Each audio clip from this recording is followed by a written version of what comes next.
Hey guys, tonight we slip quietly into a world where the air smells faintly of hearth smoke, damp earth and wool, and where you, yes, you, are waking up as a young girl in medieval Europe, long before clocks, phones, or even the luxury of pretending Monday doesn't exist. You blink into the grey morning light of a one-room cottage, already hearing movement around you, already sensing that the day is asking things of you before you've even decided whether you're emotionally prepared for them. And let's be honest, you probably won't survive this century, statistically speaking, so the bar for perfection is pretty low. So, before you get comfortable, take a moment to like the video and subscribe, but only if you genuinely enjoy what I do here. And while you're at it, let me know your location and local time, because I love seeing our sleepy little map fill up across the world. Now, dim the lights, maybe turn on a fan for that soft background hum, and let's ease into tonight's journey together. You rise slowly, shuffling toward the hearth where your mother is already tending the fire, poking embers with a practiced rhythm. You don't say much because people in this era treat mornings like fragile creatures, handle them wrong, and the whole day develops a personality problem. Your first lesson, long before anyone uses the word lesson, is simply watching. You observe how adults move with quiet efficiency, how they pull on the same coarse garments every day, how they check the clay pots, how they glance at the weather as if negotiating peace with it. In medieval life, observation is education, and whether you're in England, France, or the Holy Roman Empire, the pattern holds surprisingly steady. A mainstream historical fact slips into your awareness, without anyone labeling it as such. Most girls begin absorbing their life's expectations at around age 5 or 6. Childhood exists, but only in the softest outline. You're not a baby anymore, you're an apprentice to the rhythm of your own family. Nobody sits you down with a syllabus. Your syllabus is the room itself. So you stand there, half awake, pretending you're very busy smoothing your tunic, because if you look idle for more than 7 seconds, your mother will find something suspiciously broom-shaped for you to hold. Medieval Europe is full of tools that double as moral lessons. A wooden spoon can stir porridge and whack a lazy goat. A broom can sweep floors and sweep you toward responsibility. Very versatile. You learn quickly that the village itself is always watching, not in a creepy 1984 way, but in a everyone lives 5 feet apart and soundproofing hasn't been invented yet way. Conversations leak through walls, footsteps echo across dirt paths, and older women know everything, either through observation or some kind of unofficial neighborhood Wi-Fi. Historians still argue whether tightly woven gossip networks helped maintain social order or simply caused everyone to be chronically stressed. As you step outside, the morning is still cold enough to make your breath visible. That sharp, damp smell of soil is the first scent every medieval child memorizes, and whether you like it or not, it becomes part of the curriculum. You feel the uneven mud beneath your shoes, the thin chill creeping through your sleeves, and you understand something unspoken. The land, unreliable as it is, decides much of your life. A mainstream fact you'd hear if you were somehow in medieval school, which you're not, sorry. Over 80% of the population is rural, and girls learn early that survival depends as much on weather as it does on work. Your mother hands you a small task, maybe feeding hens, maybe fetching water. Nothing dramatic, no hero's journey moment. True medieval education doesn't announce itself, it just accumulates, like the way dust accumulates in the corner even when no one admits responsibility for it. But here's a quirky tidbit. In some villages, the first chore girls learned wasn't sweeping or carrying wood, it was shooing away geese. Not noble geese, not swan-like elegant creatures, just aggressively honking little nightmares that acted like they owned the road. You discover this by trial and error, usually involving at least one incident where you attempt intimidation, and the goose responds with equal or greater hostility. Congratulations, that's your first leadership test. As the morning brightens, you trail behind your mother to the small garden patch behind the house. She never gives a formal speech about responsibility. She simply expects you to mirror her. You watch her kneel, feel the damp chill of the ground, and follow suit. Your fingers touch soil, crumble it, smell it, and you pick up the silent message. This is part of you. This garden might not look like much, but it will help determine whether your winter is tolerable or miserable enough to generate creative swearing. While you work, your mother murmurs small reminders. Pull weeds gently, check for slugs, don't crush the herbs. Her tone isn't stern, it's steady, almost ASMR-like, because these tasks aren't punishments, they're foundations. You learn the idea of women's work not as a limitation, but as the natural shape of your world. You don't question it because questioning things hasn't been invented yet, at least not for children. A neighbour calls out from across a fence, something about the weather, or a missing chicken, or a goat behaving suspiciously like it plans to escape again. Villages run on these micro-conversations. You absorb how adults respond, lightly, politely, with the practiced tone of people who must coexist for decades. That too is part of your education. You tuck it all away. How to listen, how to speak sparingly, how to stay useful, how to read the moods of livestock and adults alike. And as the sun climbs higher, you feel the subtle weight of expectations settling over you, not harsh, not rushed, just steady. This is your world, and it's teaching you constantly, whether you realize it or not. You move through the morning with the kind of sleepy determination that medieval life practically bakes into your bones. There's no such thing as a slow start, not when the sun is basically your alarm clock, your timekeeper, and your passive-aggressive productivity coach. By the time the light climbs fully over the thatched roofs, you're already deep into the rhythm of daily chores, the unofficial curriculum every girl learns long before anyone whispers the word womanhood. You start with firewood, because warmth doesn't magically appear unless someone, you, brings the sticks. You gather them into your arms, feeling the rough bark scratch your skin in that familiar, annoying way. One stick always tries to escape. Scientists haven't studied this phenomenon, but if they had, they'd confirm firewood is naturally rebellious. You carry the bundle inside, proud that you can lift more than last year. Growing up in medieval Europe means constantly leveling up, like you're in some real-life skill grind RPG without the courtesy of a pause button. A mainstream historical fact slips into your mind again through observation. Girls typically handled around half the household chores by age 7. Not the cute, pretend chores modern kids get, but real, necessary survival-level tasks. If your hands aren't doing something useful, they look suspicious, and suspicious hands tend to get assigned something you didn't ask for, like scraping last night's porridge from the pot, which should count as a medieval punishment. You take a moment to watch your mother work, her movements practiced and efficient. You're not just helping, you're absorbing technique. How she angles the broom to draw dust into neat lines. How she checks the wooden bowls for cracks that might waste precious food. How she folds cloth with the kind of precision that could recruit her to a medieval towel-folding Olympics. You catch yourself copying her posture, mimicking her timing. It's unintentional, but it's also the entire point. You're learning. There's a quiet truth hanging in the air. Chores don't just keep the house running. They teach you your place within it. That might sound dramatic, but when your world is a single room with a low ceiling and a dirt floor, everything has symbolic weight. The bed you sleep on isn't just a bed, it's a privilege. The fire isn't just heat, it's survival. And the tasks you're given aren't random. They're steps in a slow, deliberate transformation into the person everyone expects you to become. But here comes your quirky tidbit of the day. Some households had a designated chore song, a simple tune sung while working to help keep everyone in sync. It wasn't recorded, obviously, but people described them as repetitive, catchy, and borderline hypnotic. Basically medieval versions of those TikTok sea shanties, except yours comes with more dirt and fewer internet challenges. You hum a little tune under your breath without even realizing it. That's how everyone knows you're settling into the rhythm.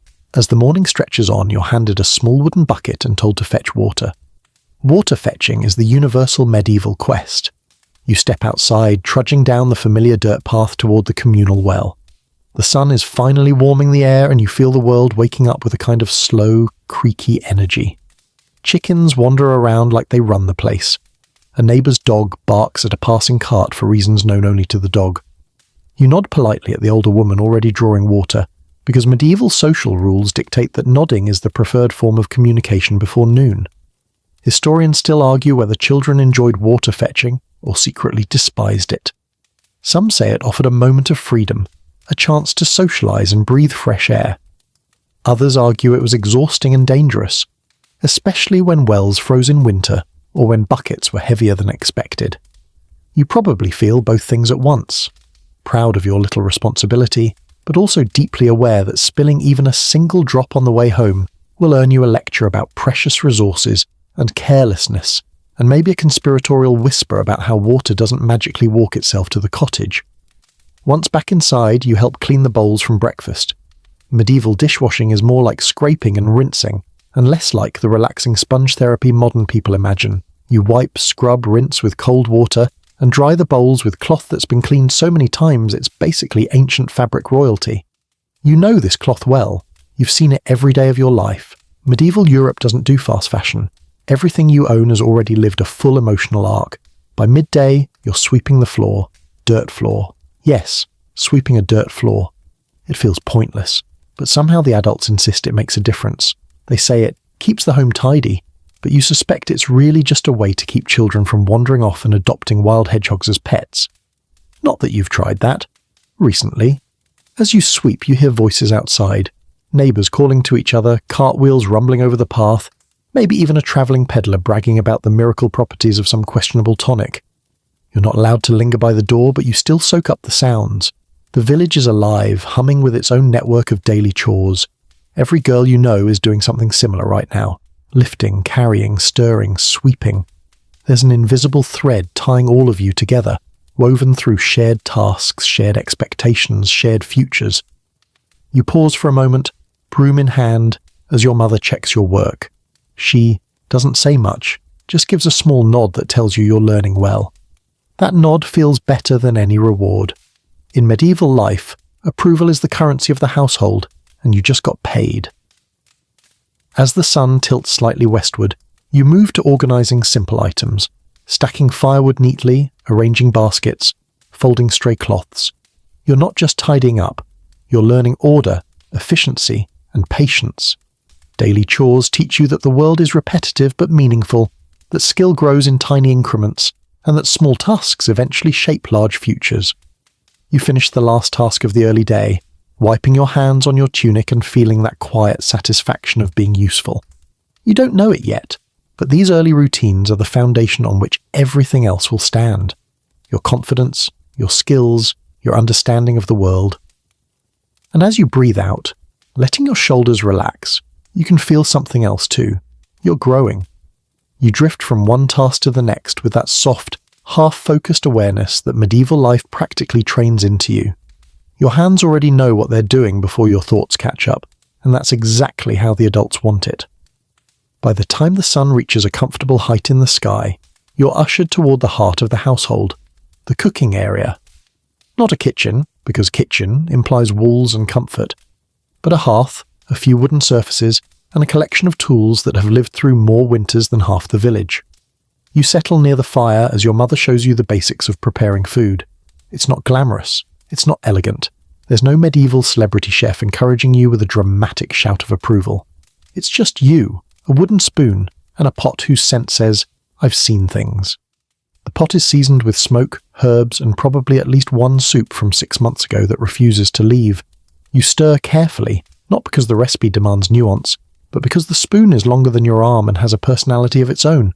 Your lesson begins with one of the oldest skills girls learn, grinding grains. You place a handful of barley into the quern, set your hands on the rough stone handle, and push slowly. The grinding feels oddly meditative. Scrape, press, turn. Scrape, press, turn. If you ever wondered where mindfulness started, it was probably right here, with a girl just like you grinding the future day's bread while contemplating absolutely nothing except how much she hates stray grain that bounces into her lap. A mainstream historical fact reveals itself in the rhythm.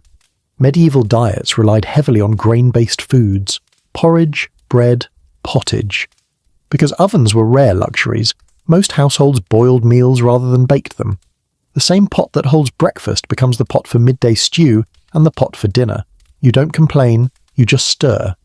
Your mother lets you smell the herbs, hanging near the rafters, rosemary, sage, maybe a sprig of something whose name you definitely forgot the moment she said it. She teaches you which ones go into savoury dishes, which go into remedies, and which are strictly for special occasions. She doesn't call it culinary training, but that's exactly what it is.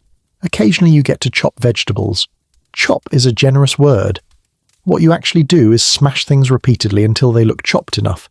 Carrots, onions, turnips, especially turnips. Medieval Europe must have had a secret fan club for turnips because they appear in half of your meals. Some days you suspect turnips are ancient shapeshifters who negotiated a food monopoly, but here's your quirky tidbit for the section. In some regions, girls learned to test whether bread dough had risen enough by poking it and listening. Yes, listening. People claimed well-prepared dough made a faint, almost musical sound. Imagine leaning over a bowl, ear tilted, concentrating intensely while your mother judges your technique like, this is the medieval equivalent of tuning an instrument. Whether the sound existed or not, your dramatic listening face is on full display.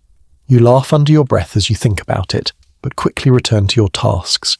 Because while humour exists, so does expectation. You're still young enough that small mistakes won't ruin dinner, but old enough that your family counts on you. You measure ingredients by instinct rather than precision, because precision hasn't been invented yet unless you're in a monastery doing math. As you knead dough with your small hands, pressing your fists into it with surprising strength, your mind drifts. You wonder how many other girls at this exact moment are kneading the same dough texture, smelling the same herbs, stirring the same bubbling pot. Life is repetitive, but shared. 1,000 invisible threads connect every hearth across the region. While you work, your mother explains the subtle art of stretching ingredients. Medieval food economy is not a game for the faint of heart. A stew must be thin enough to last, but thick enough not to feel like flavoured water. Bread must be dense enough to nourish, but not so heavy that it doubles as a weapon. You learn to portion the vegetables, gauge the scoop of grain, and make decisions based on what's available, not what you want. Historians still argue whether girls learned food economy instinctively, or whether mothers actively taught it in small verbal hints like, maybe don't dump half the herbs into one pot unless you want sadness for dinner. Later, you help pluck a chicken, a task you definitely weren't emotionally prepared for the first time you saw it. At this point, the feathers don't bother you much. You work with quick, gentle motions, careful not to tear the skin. Your mother shows you again how to gut the bird, filling in gaps in your understanding. She doesn't shield you from the process. She invites you into it because knowing how to turn a chicken into a meal is a life skill, not a trauma. Still, you quietly volunteer to never bond with chickens emotionally, just to be safe. As the meal simmers, you learn fire management, how to add kindling without suffocating the flames, how to adjust airflow with a careful poke, how to read the embers like tiny glowing signals.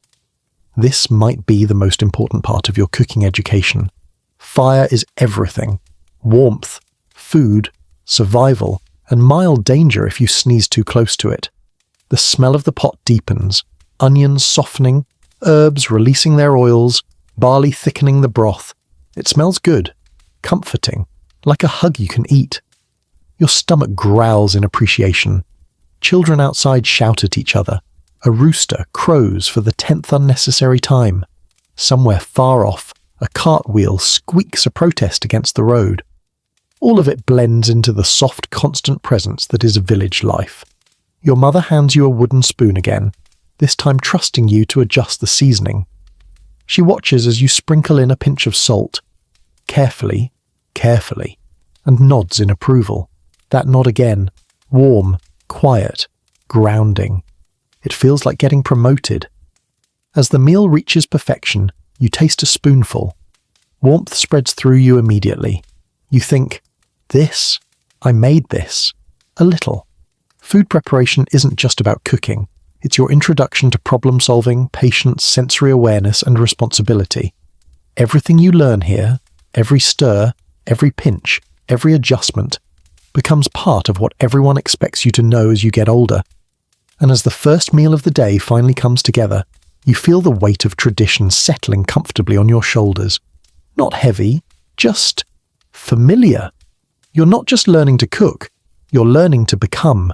You finish helping with the meal, wipe your hands on your tunic, and before you can even take a breath long enough to pretend you're resting, someone, your mother, your older sister, or maybe the neighbour who quietly deputizes herself as your second mother, calls you toward another part of the house.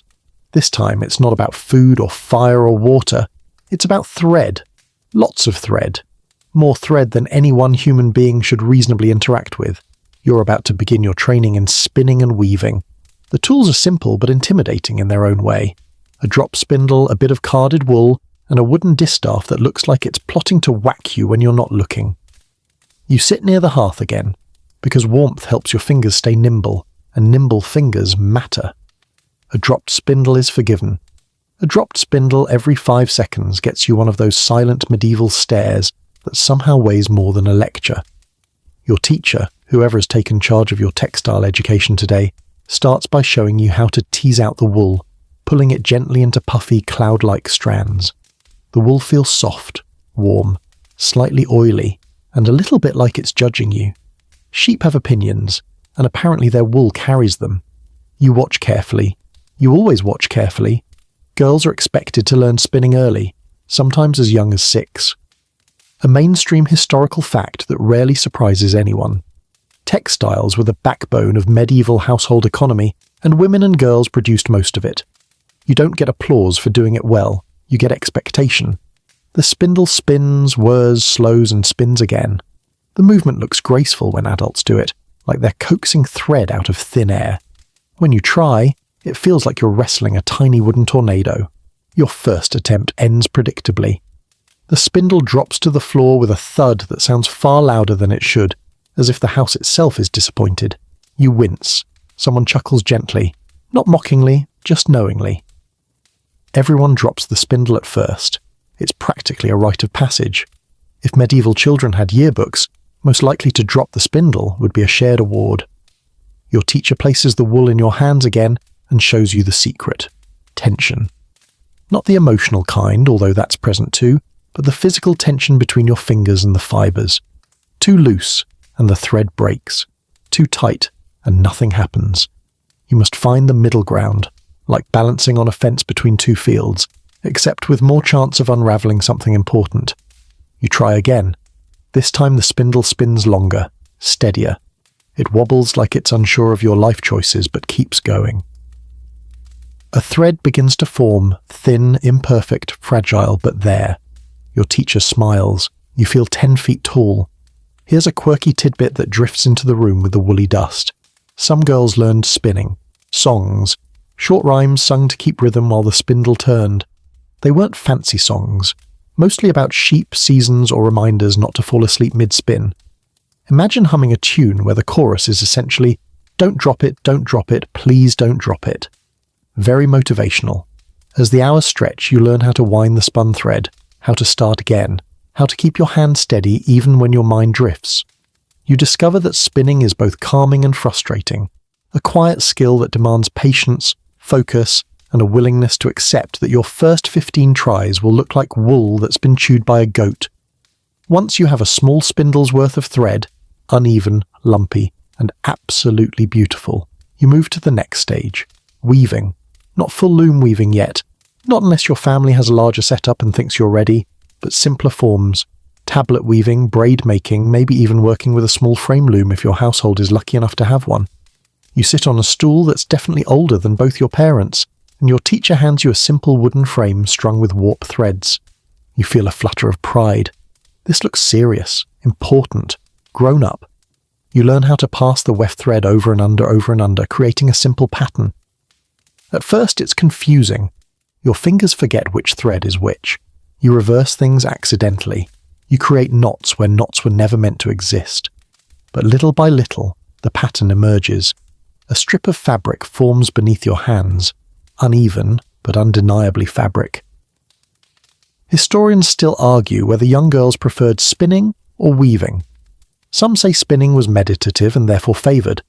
Others claim weaving felt more creative and satisfying. Honestly, you're too busy trying not to tangle yourself to form an opinion yet.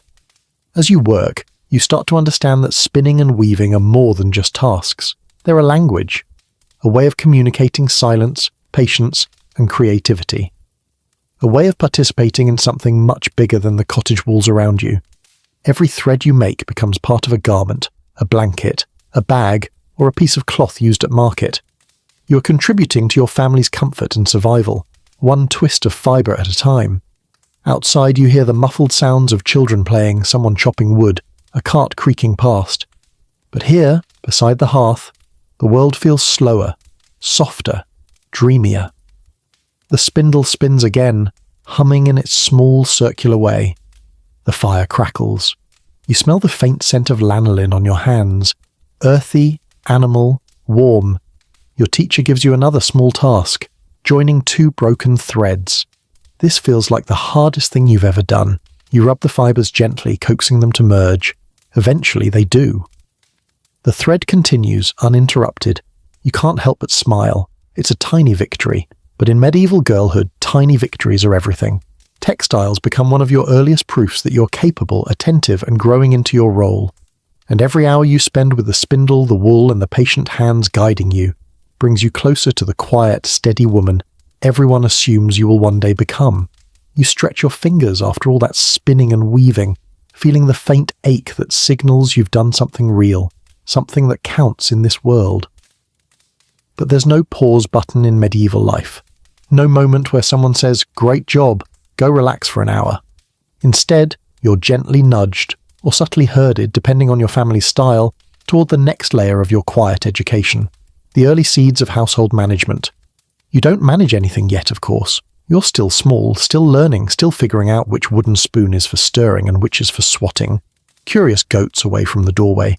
But even now, adults are planting the subtle lessons you'll someday rely on. It starts when your mother hands you the key to one of the storage chests. Not the important one with linens. Oh no, you're not on that level of trust yet, but the smaller chest where dried beans, barley and herbs are kept. You hold the key carefully, as if it's made of gold instead of slightly bent metal that's older than your grandmother. The moment feels big, sacred, and also slightly nerve-wracking because you know dropping this key into a crack in the floorboards would qualify as a family emergency. You open the chest slowly. Inside lies the quiet heart of household survival.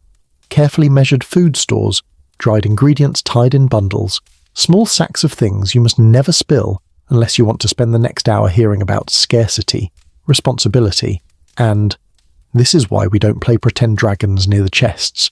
You take inventory not with words or writing, but with your eyes. How much barley is left? Which bundles of herbs look thin? How many onions are shriveling into their final form? A mainstream historical fact swirls in your mind. Medieval households relied on strict rationing and storage management to survive winters and poor harvests. Many households, especially in northern regions, measured their well-being not by money, but by how much food they could preserve. You learn early that waste is not just frowned upon, it is dangerous. Your mother teaches you how to organize the chest so the older food sits on top, the newer food at the bottom. Use first what must be used first, she says. You nod as if this isn't a universal truth you will hear repeatedly until adulthood brands it into your soul. As you sort, she explains how much a household needs each week, how far a handful of barley stretches, how long dried meat lasts, how to portion butter so it survives through winter. You're not really expected to remember all of it yet, but the seeds are sinking in, one quiet instruction at a time. Then comes the part everyone secretly dreads, learning to clean the tools no one wants to clean. You scrub the iron pot with handfuls of straw, scraping with a determination that feels heroic. You wash the wooden bowls again, this time paying attention to cracks and chips because your mother says a damaged bowl can invite trouble. Historians still argue whether this meant bacteria or evil spirits, but either way you don't question it. Next, you help with the laundry. Medieval laundry is immersive. You carry the washing to a nearby stream, dipping cloth into freezing water that reminds you nature doesn't care about your comfort. Soap, when available, smells faintly of herbs and animal fat. You scrub tunics against worn boards until your arms sing in protest. You learn to rinse cloth by holding it downstream. Always downstream, because upstream is where sensible people get their drinking water. Here's your quirky tidbit. In some areas, girls learn to judge water temperature not by touch, but by the behaviour of frogs. Yes, frogs. If frogs basked lazily at the edge, the water was mild. If they avoided the area entirely, the water was too cold. You do not rely on frog-based science today, but you still glance around for one, just to check. On the walk back, heavy wet cloth weighing down your arms, you practice folding linens the way your mother showed you, tight enough to stay neat, loose enough to dry properly. You also learn the art of airing out bedding, shaking it vigorously despite the fact that half the straw seems to attack your face in revenge.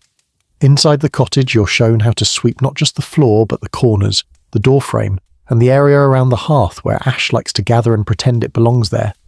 You learn which areas are most prone to pests and which cracks in the wall need stuffing with cloth or straw.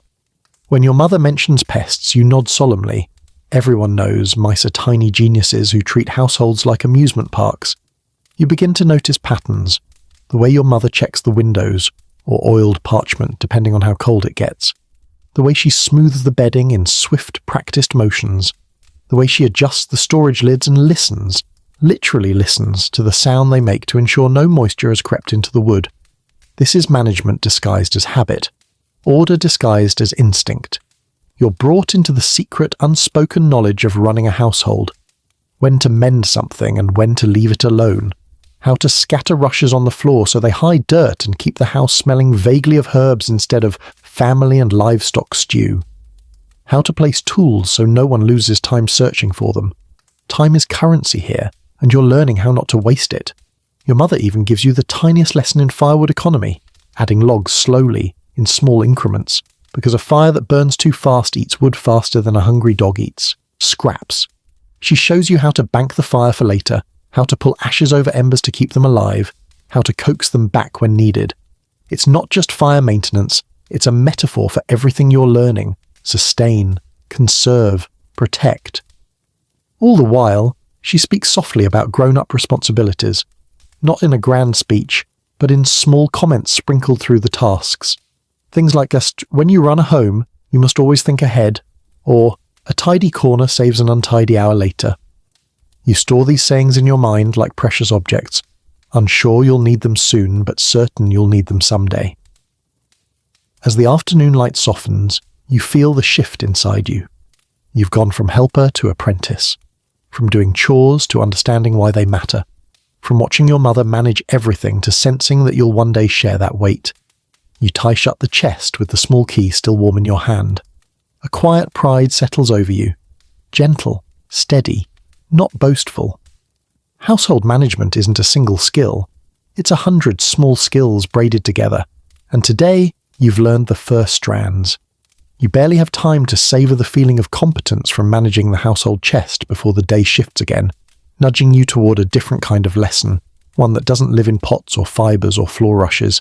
This one comes wrapped in incense, murmured prayers, and the low hum of a world that believes the invisible matters just as much as the physical.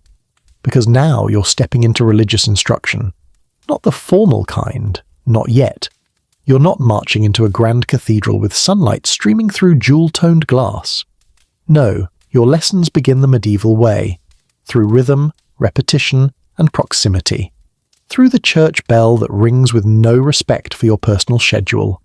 Through hymns sung off-key by villagers who are doing their best, thank you very much. Through the small carved wooden cross that hangs above the hearth, watching you stir porridge with a gaze that says, I saw that moment of laziness. You start with the basics. Prayer. You clasp your hands the way your mother shows you, fingers interlaced, thumbs pressed together like they're having a polite conversation. She guides you through simple morning blessings, the kind meant to thank the heavens for another day in which you haven't frozen, fallen, or been trampled by a cow. All deeply valid reasons for gratitude. A mainstream historical fact creeps in like a quiet whisper. Medieval childhood and religion were inseparable. Girls especially were taught early that their behaviour reflected not just on their families but on their spiritual well-being. The church shaped expectations, obedience, modesty, humility, and the belief that suffering occasionally builds character. Not the fun kind of character, but still. Your mother takes you to the small village church on feast days and Sundays. The building smells of damp wood, candle smoke, and the lingering silence of old prayers. You slide onto a bench that has definitely been carved by someone who never sat on it afterward, judging by how it pokes your spine in 14 different places. You're small enough that your legs dangle, feet swinging slightly above the floor. You try to sit still, you fail immediately. Your mother gives you the look. You straighten up like a puppet on an invisible string. The priest speaks in a voice that is somehow both soothing and intimidating. He talks about virtue, duty, and the importance of good behaviour, basically reinforcing everything your household already teaches, but with more dramatic pauses. His sermons drift over your head sometimes, but certain words stick. Obedience, charity, patience.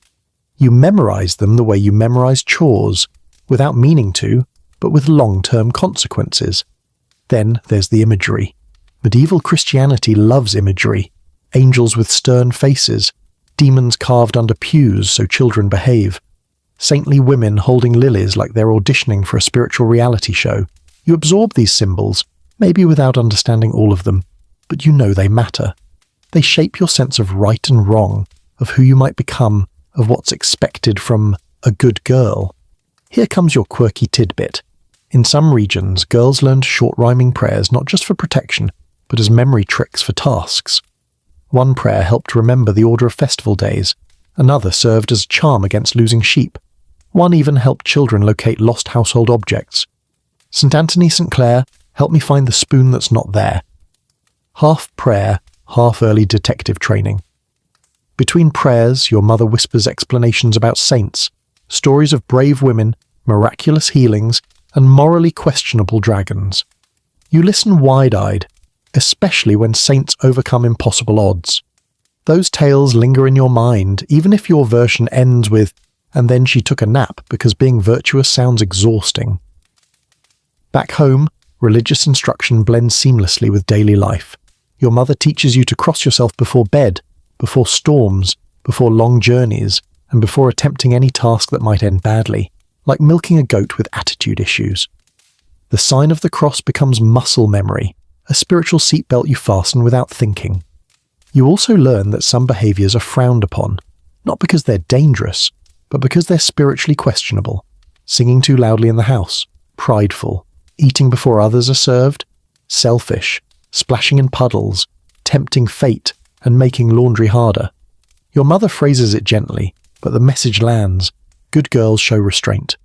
Historians still argue whether medieval girls internalized this instruction deeply, or simply performed it because their families demanded it. Some scholars say the lessons shaped identity profoundly. Others argue children followed them on the surface while privately thinking about bread, frogs, and the meaning of snack time. Honestly, you experience both. You try to be good, but sometimes your curiosity drags your halo slightly askew. Afternoons sometimes include reciting prayers aloud, your voice small but steady. You mispronounce a saint's name, and your mother corrects you with a softness that makes you want to get it right next time. You're encouraged to ask questions, but not big questions. Not the "why does suffering exist" type, more like "why do we light candles?" or "why do saints carry flowers?" Questions with answers your mother can gently wrap in stories. Speaking of candles, you help trim the wicks and learn how to place them safely so you don't burn down the cottage, always a plus. You learn that a candle's flame can represent prayer, hope, or the possibility of someone forgetting to secure it properly. Safety and spirituality go hand in hand here. As dusk approaches, you hear the church bell again, its ringing stretching across the fields like a slow, heavy reminder that time passes whether you cooperate or not. You whisper another small prayer, more out of habit than conscious thought. It's becoming part of your rhythm now, like spinning, like sweeping, like breathing. Your mother smiles at you as she finishes her evening prayer. "You're learning well," she says. Not as praise, but as reassurance. And in that moment, something settles inside you. Something quiet, steady, soft. Religion isn't a subject you study. It's a backdrop, a heartbeat, a pattern woven through your days like thread through fabric. A framework for the woman you're slowly becoming. You step out of the church haze still carrying the faint scent of candle smoke in your hair, only to be swept right back into another kind of instruction. The kind nobody names out loud, but everyone expects you to master. Community etiquette. The art of existing in a village without accidentally offending someone who will absolutely remember it for the next 20 years. It starts innocently. You follow your mother down the narrow path between cottages, packed earth underfoot, the air buzzing with the constant soundtrack of medieval life, chickens complaining, dogs defending their personal space, someone in the distance arguing with a stubborn cartwheel. Your mother doesn't give you a lecture about behaviour. That's not the medieval way. Instead, she demonstrates everything through her body language, the tilt of her head, the pace of her walk, the exact moment she decides to speak or stay silent. You imitate her without being told. That's how etiquette works here. The first thing you learn is the importance of greetings, a nod for acquaintances, a bow of the head for elders, a smile only when appropriate. Too big a smile and people think you're overeager. Too small and they think you're hiding something. The village has more unspoken social rules than a royal banquet, which feels unfair because at least the royals get fancy bread. A mainstream historical fact settles into your awareness. Medieval communities were tightly knit, with most people living their entire lives within a few miles of where they were born. Reputation wasn't just important, it was your family's currency. How you behaved reflected on everyone you lived with. So you practice. You learn to speak softly, never interrupt elders, and absolutely never run between two adults having a conversation unless you want to become a cautionary tale. Medieval adults have a very specific eyebrow raise reserved for children who dare to sprint inside social boundaries. Your mother stops to talk with a neighbour, Mistress Aldith, who specialises in two things: growing cabbage and knowing every event, rumour and misplaced sock within the village.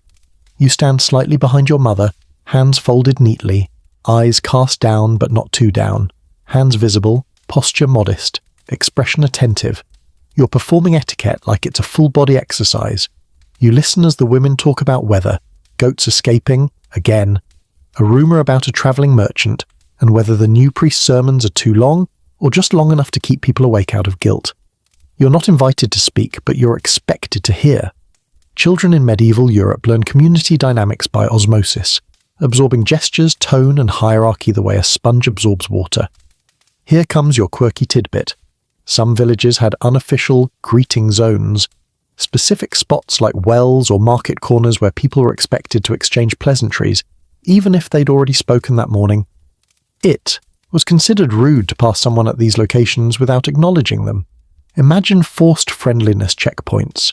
You walk past one now, a favourite gossip corner by the communal well, and watch as two old men nod at each other with the solemnity of diplomats negotiating a peace treaty. When your mother finally moves on, you walk beside her, practicing matching her steps and silences. You don't realise it, but you're learning social rhythm, a vital skill for girls who will one day run households, manage neighbours, and navigate small communities where every action echoes. Historians still argue whether medieval etiquette was formally taught or simply absorbed through imitation. Some scholars claim mothers intentionally shaped daughters into socially skilled adults. Others argue etiquette was too woven into daily life to require conscious teaching. You, meanwhile, feel very much like you're being trained, gently, subtly, but unmistakably. Later in the day, you help carry a basket of herbs to a family a few houses away. This gives you more opportunities to practice politeness. You knock lightly, not too loud, not too soft. When the door opens, you deliver the herbs with a slight bow of your head and a murmured greeting. The family thanks you warmly. Small kindnesses carry enormous weight in close communities. Back outside, you catch sight of a group of children playing near the path. They wave you over, but you hesitate. You remember the rule your mother recited earlier. Play is allowed, but not near places where adults are working, and not at times when chores are expected. Timing matters. So you join the group only after confirming the adults nearby aren't giving the universal "don't even think about it" stare. Play suddenly becomes another form of etiquette practice. You learn to take turns, negotiate who gets the best stick, the medieval toy of choice, and avoid arguments that echo loudly enough to attract adult intervention. The last thing any child wants is a grandmother appearing from nowhere to deliver a lecture on harmony and humility. As the children scatter, you head back home, and your mother praises you quietly for your good behaviour. Not dramatic praise, just a small, approving nod. Somehow, it means more than a whole poem written in your honour. The afternoon wanes, and you help carry a small basket to the market area where you watch older women barter. This is etiquette with stakes, tone of voice, choice of words, subtle flattery, casual but strategic compliments about people's cabbages. All of it matters. You observe the dance of negotiation, one woman offering wool, another offering butter in return. No one raises their voice, no one acts greedy. Deals rely on respect as much as resources. You absorb it with wide eyes. When someone greets you directly, you manage a quiet but confident "good day," and your mother's approving sidelong glance feels like sunshine. Walking home in the golden light, you realise something. Community etiquette isn't just about politeness. It's about balance, harmony, knowing your place without feeling small, respecting others without losing yourself. and slowly, steadily, you're learning how to exist gracefully in a world where every gesture ripples outward. The next morning greets you with that familiar chill that creeps through the cracks of the cottage before the sun fully wakes. You stretch your arms, rub sleep from your eyes, and prepare yourself for another set of lessons, not from objects or people, but from the world outside. Because today your education shifts to something bigger, learning the rhythms of seasonal labour. In medieval life, the year turns like a great creaking wheel, and everyone, grown-ups, children, animals, even the stubborn cabbages, moves with it.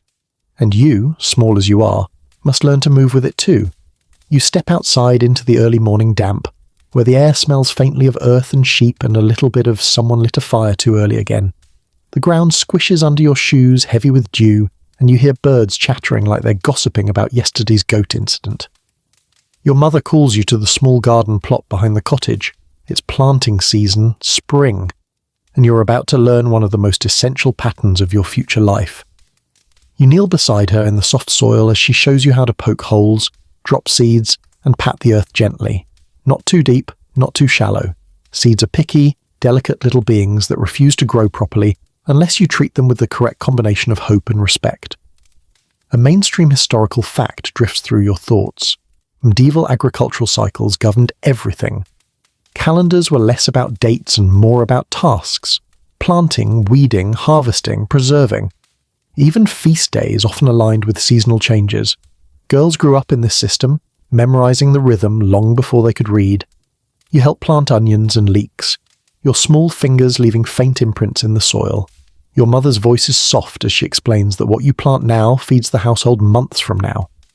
That's an odd concept for a child who usually thinks in terms of right now, but the idea settles in your mind like a seed itself. As you work, you think about what comes next in the seasonal cycle. Summer means relentless weeding and carrying water to thirsty crops. Autumn means harvest, long, exhausting days, but ones filled with excitement. Winter means the world slows, rests, tightens its belt. You'll learn each season in layers, like a story being read aloud year after year. After planting, your mother takes you to a nearby field where older children and adults are working. You're not here to labour fully yet, but you're here to observe. You watch your older siblings hoeing furrows, your father examining the soil, the neighbour's oxen dragging a plough that looks like it's been passed down through 20 stubborn generations. Historians still argue whether medieval children found these seasonal tasks burdensome or grounding. Some say the work was grueling, leaving little time for play. Others argue that children grew up with a sense of belonging to the land, gaining confidence in their contribution to the household. You feel a little of both. Carrying a basket of weeds is not the highlight of your life, but being trusted to help makes your chest puff with quiet pride. A gentle breeze lifts the hem of your tunic as your mother hands you a small basket and instructs you to gather stones from the field edges. Stones are sneaky. They appear from nowhere every winter, working their way up through the soil like tiny geological pranksters. You pick them up one by one, tossing them into your basket, feeling their cold weight as you go. This isn't glamorous work, but it's important. Every stone removed means fewer broken plough blades and fewer curses muttered by adults. As you bend to pick up a stubborn rock, you hear someone behind you snicker. You turn to find one of the older village boys watching you. He smirks, then casually drops a much larger stone into your basket when your mother isn't looking. You stagger slightly under the weight and glare at him, which only makes him laugh harder. Congratulations, you've just experienced your first seasonal labour prank. They're practically traditional. Here comes your quirky tidbit. In some places, children use special weather rhymes to predict seasonal tasks. Short verses told them when to plant flax, when to expect rain, or when it was finally safe to stop worrying about frost. One rhyme went something like, "When the first thrush sings, the barley wakes," though frankly, thrushes probably sang whenever they felt dramatic. As noon approaches, you sit on the edge of the field, eating a small piece of bread while watching the adults move with slow, purposeful coordination. You study the flow of work, how one task leads to another, how the community works like gears in a clock. The rhythm soothes you, it makes sense. It feels ancient and enormous and oddly comforting. Once the adults finish their morning work, your mother leads you home for a short break. She explains how different seasons shape different skills. Spring teaches patience and hope. Summer teaches endurance and timing. Autumn teaches precision and teamwork. Winter teaches frugality and reflection. All lessons you're expected to absorb quietly, steadily, without complaint. Later in the day, you help turn over soil in the garden again, learning to distinguish between healthy earth and the kind that needs more care. You hear your mother talk about reading the land, and you blink in confusion at the idea. But as you watch her inspect the soil, feel its texture, smell its moisture, you begin to understand. Reading the land isn't about words, it's about noticing. Noticing when plants droop. Noticing when clouds gather. Noticing the difference between a promising spring morning and one that threatens frost. Seasonal labour is its own language, and you're just starting to learn the alphabet. By the time the sun lowers, casting long golden shadows across the fields, your arms ache pleasantly. The work hasn't been easy, but the rhythm of it has settled into you like a lullaby. You feel connected to the land in a way you didn't before, aware that what you do today shapes tomorrow. You walk home with dirt under your nails, dust on your tunic, and a swelling sense of accomplishment in your chest. You may be small, but you are part of the cycle. The wheel turns and you turn with it. And in that turning, you grow. You wake the next morning with the familiar stiffness in your arms from yesterday's fieldwork, and before you've even rubbed the sleep from your eyes, you catch the faint herbal scent drifting from the hearth. It's calming, earthy, slightly bitter. The unmistakable smell of dried plants steeping in warm water. That means today, whether you intended to or not, you're about to learn another set of quiet, essential lessons, the household's health and herbal lore. Not medicine, not the scholarly kind practiced in distant cities by men who write about humours and celestial influences, while conveniently avoiding actual patients. No, your lessons come from women who have lived through dozens of winters, carried children safely into the world, survived plagues, nursed neighbours, and kept families stitched together with little more than instinct, observation, and bundles of leaves tied with string. Your mother waves you over, lifting the lid from a small clay pot where a mixture of mint and yarrow simmers. "For father's cough," she murmurs, handing you a handful of freshly crushed leaves. You drop them into the pot, watching them float, swirl, and gradually sink. You inhale the steam. It fills your lungs with warmth, clears your nose, and makes your eyes water slightly in a way that feels both healing and mildly aggressive. A mainstream historical fact slips gently into your budding understanding. Women were the primary healers within medieval households. They managed minor illnesses, tended wounds, mixed remedies, set broken fingers, and learned which herbs could soothe a sore stomach and which herbs could, well, make things dramatically worse. Knowledge passed through generations, woven into stories, chores, and careful demonstration. Your mother teaches you as she works. Mint for clearing the head, she says, yarrow for fever. She points to a bundle of valerian hanging near the rafters. Good for sleep, but only in small amounts. Too much, and you'll sleep past Judgment Day. You nod seriously. In this household, humour and warning often look identical. After preparing the remedy, she guides you to the small storage shelf where herbs are kept. You learn how to identify them by smell and texture, because labels aren't a thing and guessing wrong could lead to deeply inconvenient outcomes. You rub leaves between your fingers, noting which crumble easily, which stay oily, which leave a faint sticky residue. You're told to pay attention. Herbs don't announce themselves, you must learn their personalities. Here comes your quirky tidbit. Some medieval households used charm herbs, plants believed to protect against spirits or bad luck. St. John's wort hung over doors, rosemary braided into hair for courage, dill tucked under pillows to keep nightmares away.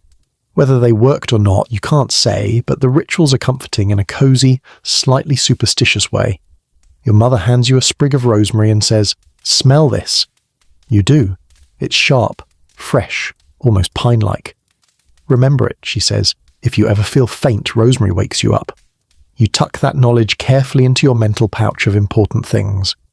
Later in the morning, she brings out a small wooden box containing cloth strips, beeswax salve, and a tiny iron pot used to heat mixtures. "For wounds," she explains. "Not deep ones, we'd need the midwife for those, but cuts, scrapes, and foolish accidents." She gives you a look as if you are personally responsible for most foolish accidents in the village. You watch as she demonstrates how to clean a small cut on your brother's hand. He winces, milking the drama as much as possible. You're tempted to roll your eyes, but you behave, focusing on the steps, washing with warm water, applying the salve, wrapping with cloth. The whole thing feels both delicate and strong, like patching a garment but with higher stakes. When she lets you try, your hands tremble slightly, but your mother steadies them with her own. You mimic her movements carefully. The cloth tucks neatly. The salve spreads evenly. She nods her quiet approval. You glow inside. As midday approaches, you accompany her outside to gather herbs. She hands you a small basket and shows you how to identify plants in the wild, where chamomile likes to grow, how to check if the fern you're touching is the helpful kind or the congratulations you've found a rash kind. You learn the practice of ethical harvesting. Never take all from one patch, never pull up roots unless necessary. Always thank the earth in a small, quiet way. Historians still argue whether medieval herbal knowledge was formal science or intuitive tradition. Some say women relied purely on experience. Others argue they followed structured, inherited systems. Watching your mother, you feel it's both. Knowledge built from thousands of small experiments over centuries. As you wander the edge of the field, your mother stops to point out a plant with delicate yellow flowers. Tansy, she says. Good for insects, weak tea for colds, but not too much. It can make you ill. You're startled that something healing can also harm, depending on how it's used. You tuck that lesson away too. The world is rarely simple. On the way back, you see the midwife walking toward a neighbour's cottage. She has the look of someone who carries the secrets of the whole village in her pockets. You stare with wide eyes. She's both intimidating and awe-inspiring. Your mother murmurs, "Someday you'll know everything she knows." You don't know whether to feel proud or overwhelmed. Maybe both. Back home, you help sort the herbs you gathered. Some are hung to dry, others are crushed with a mortar and pestle. The grinding motion becomes familiar, soothing. You inhale deeply, feeling your senses sharpen. Somewhere in the repetition, you realize something. Herbal lore isn't just knowledge, it's care, responsibility, connection. The world is full of dangers, illness, injury, cold nights, and herbs are small weapons against them. Then comes the part of herbal instruction no one likes but everyone must learn, dealing with unpleasant remedies. Your mother mixes a pungent concoction involving garlic, vinegar, and something that smells suspiciously like old boots. For infection, she explains, her tone suggesting she knows exactly how it smells and has no plans to apologize.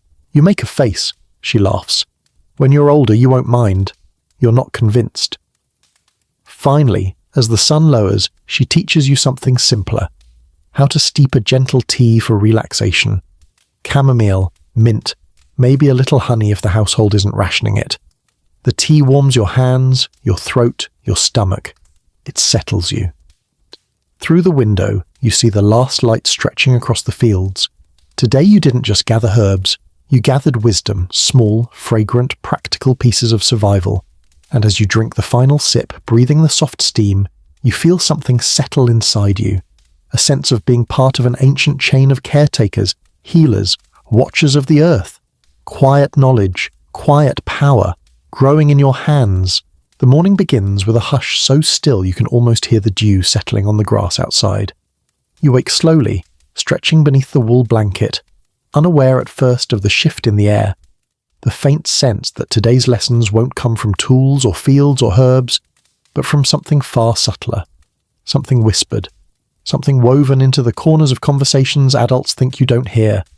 Because today, for the first time, you become aware of the quiet topic of marriage. Not for now, not for years.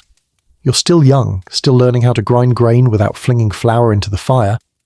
But in medieval Europe, the idea of your future begins forming long before you understand what any of it means. Girls grow up under the gentle, and sometimes not so gentle, hum of future expectations. And marriage, its duties, alliances, consequences, sits at the centre of that hum like a stone at the heart of a spinning wheel. It starts innocently when you catch your mother and aunt speaking in hushed tones while they mend clothes near the hearth. You're not meant to overhear, but their voices drift across the room. Words like dowry and prospects slip into your awareness. You don't fully understand them, but they sound important. Heavy, like words carved into oak. You keep quiet, stirring the pottage with slow circles, pretending your ears aren't working overtime. A mainstream historical fact floats into place. Medieval families often began planning marital arrangements when girls were still children. Not binding agreements, not yet, but gentle positioning, like a game of chess where every move must be considered carefully. Marriage wasn't just romance or companionship, it was land, alliances, shared labour, survival. Your aunt mentions that the Cooper's family might be looking ahead. Your mother replies that it's too early to think, too early to decide, but not too early to observe. You glance down at the pot stirring faster. Sudden awareness makes your cheeks warm. Later, while gathering firewood outside, you overhear older girls whispering about a new family who moved to the edge of the village. 3 sons, one says with a conspiratorial grin. Almost old enough. The girls giggle. It's not mocking or cruel, it's anticipatory, as if discussing a festival or a rare sweet treat. You shuffle past them, pretending to be deeply invested in a very important log. Here's your quirky tidbit. In some medieval villages, people believed that a girl who learned to weave a perfectly straight band by age 12 would make a good wife. Not because weaving had mystical powers, but because straight weaving supposedly meant patience, discipline, and emotional steadiness. You look at your last woven band, slightly crooked, slightly chaotic, and decide not to think too much about it. Throughout the day, pieces of this topic float around you like dust motes catching the sun. All subtle, all soft. You help your mother, knead dough, your hands sinking into the warm, elastic mass. She watches you quietly, then says, "You're growing quickly." You nod, not sure what that implies. Her next words are even gentler. "In a few years, you'll need to think about your future, about the kind of life you want." You blink. The kind of life you want. You hadn't considered that you might choose, even a little. Medieval girls don't get the luxury of endless options, but they do get moments of influence, whispers of preference, small chances to nudge their life in one direction or another. Still, you sense the truth. Family needs, alliances, and community expectations shape most decisions. Your own wishes weave through them like threads in a larger cloth. Later in the afternoon, your father returns from the fields. He sits heavily on the bench, stretching his aching shoulders. Over supper, he mentions the miller's daughter. Already promised, they say, and only 13. Your mother tuts at him for speaking too bluntly in front of you, but the words land anyway. Promised. The idea feels strange. You picture yourself wrapped like a bundle, exchanged between families. The thought unsettles you, though you're not sure why. Historians still argue whether medieval girls accepted the idea of arranged or semi-arranged marriages without question, or whether they quietly wrestled with fears and hopes. You don't know what historians will say in centuries to come, but you do know this. Somewhere inside you, curiosity blooms alongside uncertainty. And maybe a flicker of rebellion too, though you'd never speak of it. As dusk falls, you sit beside the fire and help your mother sort wool. She speaks softly, almost to herself, as she describes the qualities of a good household match. Kindness, steady work, compatible families, the ability to share tasks without conflict. You listen intently, not out of fear, but because something in her tone tells you she's preparing you for choices, not announcing decisions. That matters. That feels like breathing space. When she's done, she nudges your shoulder gently. "You don't need to think of such things yet," she says. "But someday, you'll want to know what you're stepping into." You nod again, absorbing the lesson. Not the lesson of marriage itself, but the lesson of awareness, of paying attention to the currents beneath daily life. Before bed, you lie awake listening to the quiet creaks of the cottage. You think about spinning, weaving, fields, herbs, all the skills you've learned. And now you understand. All these lessons are shaping you not just for survival, but for the life you'll eventually share with someone else. Marriage remains a distant horizon, somewhere far ahead. But tonight, for the first time, you feel its faint outline, soft, undefined, waiting. You wake with sunlight warming your face and the faint buzz of voices drifting through the open door, voices carrying talk of wool, flax, and prices. That can only mean one thing: it's market day.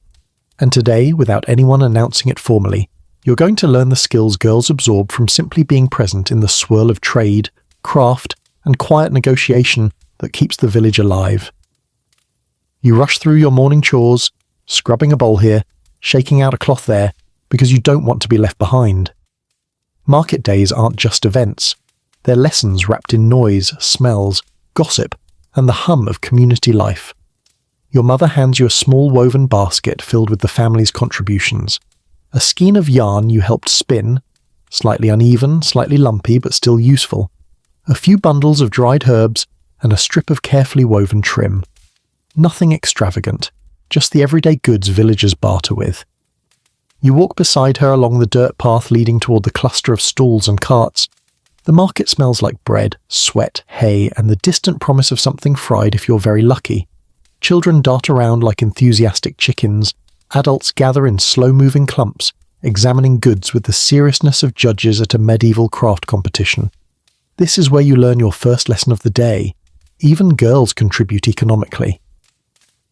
A mainstream historical fact says medieval households relied heavily on women's labour to produce goods for trade: thread, cloth, dairy, herbs, simple tools, and the 100 little items that make everyday life run. Your mother places your basket on a cloth-covered table and whispers instructions.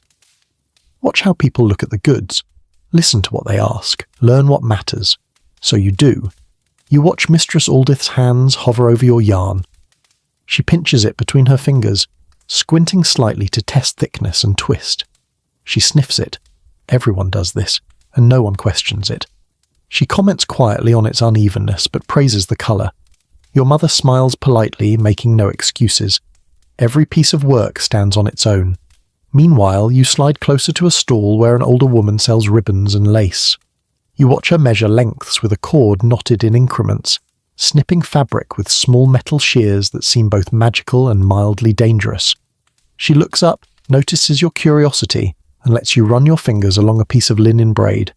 It's smooth, tight, precise. Everything your last braid wasn't. Keep practicing, she tells you. Hands learn more than eyes. You beam. A few steps away, men unload barrels, baskets, and crude tools. But the market's heartbeat lies with the women. They're everywhere, arranging vegetables, weighing cheese wheels with practiced squints, haggling over the price of fish in voices low enough not to offend, but firm enough not to be cheated. Here comes your quirky tidbit. Some medieval markets had informal ladies' lanes, areas where women preferred to trade with each other, exchanging gossip as efficiently as they exchanged goods. Deals made here were often softer, infused with friendship, alliances, and sometimes a little gentle guilt-tripping. Oh, come now, you know my carrots were better last season. You follow your mother through this bustling tapestry of trade. She shows you how to present goods, gently, with confidence, without apology. You learn how to fold fabric in a way that highlights its best parts, how to hold a basket so its contents seem abundant, how to listen for tone in a customer's voice. One woman praises your herb bundles, noting the neat ties and even lengths. You glow so hard your mother nudges you back into modesty with a quiet cough. Then comes the thrilling moment. Your mother encourages you to barter on your own. Not for anything big, just a small exchange, herbs for thread. You approach a girl a few years older than you, standing behind a wooden tray of colourful embroidery floss. She watches you with polite curiosity. You take a breath, remember your etiquette, and make your offer. Your voice trembles at first, then steadies. She considers, smiles, and accepts. You exchange bundles. The thread feels soft and precious in your hands, your first independent trade. Historians still argue whether medieval girls enjoyed these small exchanges or simply endured them. Some say trade built confidence, others say expectations weighed heavily. But for you, it feels like a beginning, a small doorway opening onto a bigger world. Later, your mother shows you how to assess prices invisibly. She gestures discreetly at baskets of eggs. See the cracks? Don't pay full trade. She points at fabric. Look at the weave. If you can fit your finger through the gaps, it's poorly made. You nod, absorbing every detail. You also learn the unspoken rules. Never insult someone's goods, never barter too aggressively, never interrupt a heated negotiation unless you want to be shooed away like a fly. And always, always, thank someone who gives you a fair trade, even if they pretend it's nothing. As midday settles in, the market grows louder. A travelling peddler shouts about miracle tonics, A drummer boy performs for coins, and someone's goat escapes, sending 3 children chasing it in a chaotic loop of bleating and laughter. You find yourself drawn to a stall selling colourful dyed wool. The vendor explains how walnut husks create deep browns, madder root yields bright reds, and woad produces blue. The colours swirl in your imagination. For the first time, you see textiles not just as work, but as art. Your mother watches you closely, a small smile tugging at her lips. She sees the spark. She sees that craft isn't merely duty for you, it's interest. Before leaving, she buys, barters for, a tiny scrap of dyed cloth and places it in your hand. For learning, she says. The sun dips, casting late afternoon gold across the bustling village. Homes call families back with the smell of cooking. You help your mother pack up the goods, noting what sold, what didn't, and what might be improved next time. You walk home with tired feet and a full heart. Today wasn't just about selling things or gathering supplies. It was about discovering your place in the village economy, about understanding that your hands, small as they are, can create something of value. And as the market noise fades behind you, replaced by birdsong and the soft crunch of your footsteps, you hold the scrap of dyed cloth tightly. Because today you bartered. Today you participated. Today you were part of something bigger than the cottage walls. You wake the next day to the faint sound of your parents, speaking in low voices near the hearth. Their tone isn't tense, but it carries a weight you've heard before. The kind adults use when discussing matters that stretch beyond chores or meals or spinning wool. You creep closer, pretending to straighten your bedding and catch only fragments. Family, reputation, careful, future. Words that settle heavily in the air even when spoken softly. You don't understand the full picture yet, but you do understand this. Today's lessons won't be about herbs or weaving or market skills. Today, you step quietly into the part of medieval girlhood that shapes almost everything else. The rules surrounding family reputation. It begins subtly, almost gently. At breakfast, your mother smooths your hair with more care than usual. She tucks stray wisps behind your ears as though preparing you for something important. When you help her sweep, she comments on how a well-kept home reflects a well-kept family. The words are simple but carry a deeper meaning. Everything you do, how you move, how you speak, how you work, reflects back onto your family like light on water. A mainstream historical fact you're slowly, reluctantly absorbing. In medieval Europe, a girl's behaviour was often seen as a direct mirror of her family's honour and status. If you were obedient, polite, skilled, and modest, people said your household was well run. If you caused trouble, or even seemed to, your entire family bore the consequences. You feel that pressure today even if you can't name it. After chores, your mother takes you along to visit a neighbour. On the way, she corrects small things. Don't drag your feet, it looks lazy, and keep your eyes forward. Not too high, not too low. These aren't criticisms, they're instructions, refinements. She's shaping how you present yourself to the world. When you reach Mistress Aldith's cottage, you sit quietly while the women talk. You fold your hands neatly, trying not to fidget. You listen as they discuss families, who's doing well, who's struggling, whose daughter got scolded for running too boldly through the village square. The tone is curious, not cruel, but you hear the message clearly. People notice everything. Here's your quirky tidbit. Some villages believed that a girl who walked too quickly through a public space was advertising impatience or rebelliousness. Qualities that supposedly signalled a troublesome future wife. Try explaining that to your feet, which are just trying not to trip over a goat. On the way home, your mother stops at the well to exchange a few words with neighbours. You stand beside her, mimicking the posture you practiced yesterday. Hands folded, chin steady, expression pleasant but calm.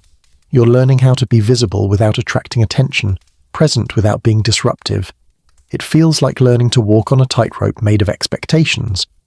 Historians still argue whether these reputation rules protected girls or restricted them. Some say they created stability in small communities. Others say they trapped young women in constant self-surveillance. You don't know the theory. You just know that today, you're being trained to walk carefully, speak softly, and exist in a way that shields your family from judgment. When you return home, your father gives you a small nod of approval. It's not much, but it means something. Fathers rarely comment on girls' social conduct unless something notable has happened. good or bad. Today, you take that nod as a win. Later, you help your mother mend a linen shirt. She speaks gently about how families rely on their daughters to act with grace. People remember kindness, she says, and they remember carelessness. She threads a needle deftly and hands it to you. Your actions are part of our name. The idea makes your stomach flutter. You imagine your name floating above your head like a small, fragile banner. Every step you take either smooths it or wrinkles it. In the afternoon, you're asked to deliver a small bundle of wool to another household. This errand is more than convenience. It's a test. You rehearse the polite phrases in your mind as you walk. "Good afternoon. My mother sends this with her greetings. It's a fair day, isn't it? Thank you kindly." You knock, wait, speak clearly, and manage the entire exchange without stumbling. When you return, your mother praises your composure. You feel the warmth of approval settle into your chest like a soft candle glow. But there's a deeper layer to today's lesson, one that adults don't say aloud. Reputation isn't just about behavior, it's about boundaries. You learn which families your parents trust, which homes they caution you against visiting alone, which children they gently steer you away from with a vague but meaningful, perhaps not today. You don't understand the specifics, but you sense the dynamics. A family with too many debts, a household with frequent arguments, a cousin whose behavior is whispered about. Reputation doesn't belong to individuals, it belongs to groups, tied tightly with threads you cannot always see. As the day winds down, you watch your mother prepare supper with her usual quiet, skill. You study the way she moves, the way she listens for sounds outside, the way she adjusts her behavior depending on who approaches the door. You're learning that reputation is a lifelong performance, not false or deceptive, but deliberate. You help her set the table, choosing the best bowls for guests, the sturdy ones for family. She pauses and says softly, "One day, people will judge you by the home you keep and the way you carry yourself. It isn't fair, perhaps, but it is our world." You nod. Not because you fully grasp the weight of what she means, but because some part of you feels its truth. As you lie in bed that night, staring at the ceiling's wooden beams, the world feels slightly bigger and slightly heavier, not frightening, just more intricate than you realized. You breathe slowly, knowing you'll have to navigate these invisible rules your whole life, and in that slow, steady breathing, you feel the beginnings of something unexpected. Composure, awareness, responsibility, growing quietly inside you. The next morning begins not with chores or errands or whispered discussions of reputation, but with the soft creak of your grandmother settling onto her favorite stool by the hearth. She doesn't call you over. She never does. Instead, she starts humming a tune older than the cottage walls, and like a moth to warm light, you drift toward her without thinking. Because today, you learn in the oldest classroom of all, the stories, wisdom, and lived experience of older women. Your grandmother pats the stool beside her, and you curl up close enough to feel the warmth of her wool shawl. She smells like thyme, smoke, and something faintly sweet. Maybe honey, maybe age, maybe both. She begins speaking before you ask for anything, as though her stories have been waiting all night for an audience. "You're growing fast," she says, her voice low and gravelly with the weight of many winters. "Soon you'll need to understand things books don't teach and priests don't mention. That's your cue to pay attention. Grandmothers never waste breath on unimportant things." She begins with a story you've half heard before, about how she learned to spin while sitting in this very spot, long before you were born. She explains how her mother taught her to repair torn seams with stitches so small they seemed invisible, how she first learned to tell when the weather would turn simply by watching the chickens grow silent. A mainstream historical fact hums through your mind. In medieval Europe, women's knowledge passed from generation to generation orally, through stories, demonstrations, and memories. Grandmothers were living libraries, their minds storing everything from lullabies to planting tricks to the exact moment a storm becomes dangerous. Your grandmother shifts her weight and winces slightly. Her joints ache in the cold, but she keeps speaking. She teaches you how to read people, their eyes, their tone, the way they hold their hands when they're hiding something. Most problems, she whispers, announce themselves if you're patient enough to notice. Her wisdom isn't formal, but it's razor sharp. She leans closer. When you carry food to someone in sorrow, go in quietly and leave quietly. But when you carry food to someone celebrating, laugh loudly so their joy grows. You blink. You've never thought about how behavior matches emotion, but once she says it, it seems obvious. Then she pauses, her eyes drifting toward the door. When I was your age, she says, I thought the world was simple. Then I learned it was deep, like a well. You've got to listen, child. Listening keeps you safe. You nod solemnly, determined to listen harder. Here comes your quirky tidbit. Your grandmother tells you about a local superstition from her youth, one claiming that if a girl swept the house at dusk, she risks sweeping away her good luck. I never believed it, she says with a mischievous grin. But your great-aunt refused to touch a broom after sunset. Laziest woman I ever met. You giggle quietly into your hands. Humour blooms between her words like small wildflowers. Later, you walk with her slowly to the small patch of herbs behind the cottage. She leans on her cane while pointing to each plant. Sage for cleansing the air, tansy for pests, lavender for fevers. But she layers these lessons with stories. This one, she says, tapping mint with her cane, saved your uncle after he drank bad water. And this, she adds, brushing chamomile gently, calmed your mother when she couldn't sleep as a girl. And this one, she says, pointing to mugwort, lowering her voice theatrically, keeps dreams from turning sour. You follow each gesture, storing the stories as much as the knowledge, because you'll remember the tales long after the herb names slip away, and someday you'll recall both. Historians still argue whether medieval women exaggerated their folk knowledge for dramatic effect. Some believe grandmothers embellished stories to make advice memorable. Others say every claim had a real root, even if the details grew over time. Honestly, listening to your grandmother, you suspect both are true. She's part healer, part storyteller, part moral guide, like three personalities tucked into one shawl. In the afternoon, your aunt joins you by the fire. She's younger than your grandmother, quicker in movement, sharper in tone. She teaches you skills the older woman no longer can, like mending tears in garments so subtly that no one notices, or twisting flax fibres into fine thread without letting them break. Your aunt works quickly, demonstrating each movement with a practiced rhythm. You mimic her, clumsy but determined. She corrects your fingers gently, and when you finally produce a neat twist of flax, she gives you a rare, approving smile. You beam. She also gives you advice in short, pointed bursts.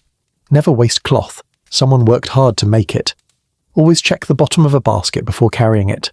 Trust people, but keep your eyes open. Kindness is good. Carelessness isn't. Every sentence feels like a life lesson condensed into a nutshell. Later still, your neighbour, an older woman known for her incredible bread, invites you to watch her knead dough. She shows you tricks your mother never mentioned. How to tap the dough to hear its redness, how to tell if the yeast is in a mood, how to shape loaves so they bake evenly. The secret, she confides in a whisper, is listening. Bread talks if you're patient enough. You grin because that sounds exactly like something your grandmother would say. By evening, your mind swirls with stories, warnings, jokes, memories that aren't yours, and wisdom shaped by decades of living. You sit by the hearth replaying everything, feeling older and younger at the same time. The women around you didn't just teach skills today. They handed you a small piece of their lives, their triumphs, their mistakes, their quiet strength. And as you sit wrapped in the warmth of family and firelight, you realize something gentle and profound. You're being woven into the chain of women who came before you, their knowledge becoming your knowledge, their stories becoming your stories, their lives shaping your future. And slowly, steadily, beautifully, you feel yourself growing into your place within that heritage. The next morning arrives wrapped in a grey, heavy quiet. The kind of quiet that tells you something is wrong before anyone says a word. When you step outside, you immediately feel it. The air is colder than it should be, the wind sharper, the sky a shade too heavy for comfort. Your mother's expression confirms what your bones already sensed. A late frost. And just like that, you're plunged into one of the most sobering parts of medieval girlhood, learning how to work, think, and endure when hardship arrives without warning. Hardship never asks permission. It doesn't knock politely at the door. It sweeps in, rearranges your plans, and tests every lesson you've quietly absorbed so far. Your mother sends you to the small garden with your older sister to inspect the frost damage. The leaves of young plants sparkle with ice crystals. Beautiful. if you weren't fully aware that beauty sometimes means trouble.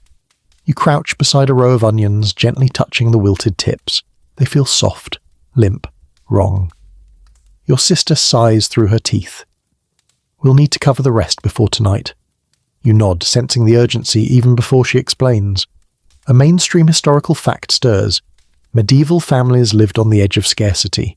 One bad frost, one failed harvest, one poorly timed storm could turn the next winter into a season of hunger. There were no supermarkets, no emergency shipments, no trade caravans arriving with out-of-season produce. The land provided, or it didn't. You grab armfuls of straw and cloth and help your sister cover the vulnerable plants. Your fingers grow numb from the cold, but you keep moving. Everyone does. Work becomes instinct, not because you're told to, but because doing nothing isn't an option. By midday, as the sun warms the frost into damp, heavy drops, your father returns with news from the fields. The barley sprouted too early. Some patches are damaged, others might survive. He needs help clearing broken stalks. He doesn't ask if you want to come. He simply nods toward the path. You follow. The fields look different today, less like the orderly spaces you helped tend and more like wounded landscapes. You and your father move together, gathering ruined shoots and laying them aside. It's quiet work, not sadness, just acceptance. Medieval life doesn't often allow the luxury of despair. Here comes your quirky tidbit. In some regions, people believed that yelling at the sky during a frost could wake the sun and drive away the cold. Entire villages would stand outside shouting encouragement at morning light. Your father does not do this, but you do spot your neighbour muttering something suspiciously pep talk-like toward the horizon. As you clear the field, you notice your father watching you from the corner of his eye, gauging your reactions, maybe even your resilience. When you don't complain, he gives you a small nod. Not approval exactly, but acknowledgement. You've crossed a tiny threshold today. By afternoon, the cold isn't the only hardship. Your younger brother falls ill. Nothing dramatic, but a fever that makes him flushed and lethargic. Your mother moves quickly, instructing you to gather mint, feverfew, and willow bark. The herbal lessons from earlier suddenly feel less like gentle meandering knowledge, and more like tools being pulled from a sheath. You help prepare a warm infusion, stirring carefully as your mother checks your brother's pulse and murmurs soothing prayers. The cottage fills with the scent of herbs and worry. You hold the cup to your brother's lips as he sips weakly. His skin is hot, but his breathing stays steady. You stay by him until the fever eases enough for him to sleep. You don't realize it, but you're learning another vital truth. Hardship doesn't just test physical strength, it tests steadiness. As evening approaches, your mother sends you with a small basket of bread to a neighbour whose husband injured his leg earlier in the day. This isn't charity, it's community practice. Hardship binds villages, reminding everyone that survival is a shared effort.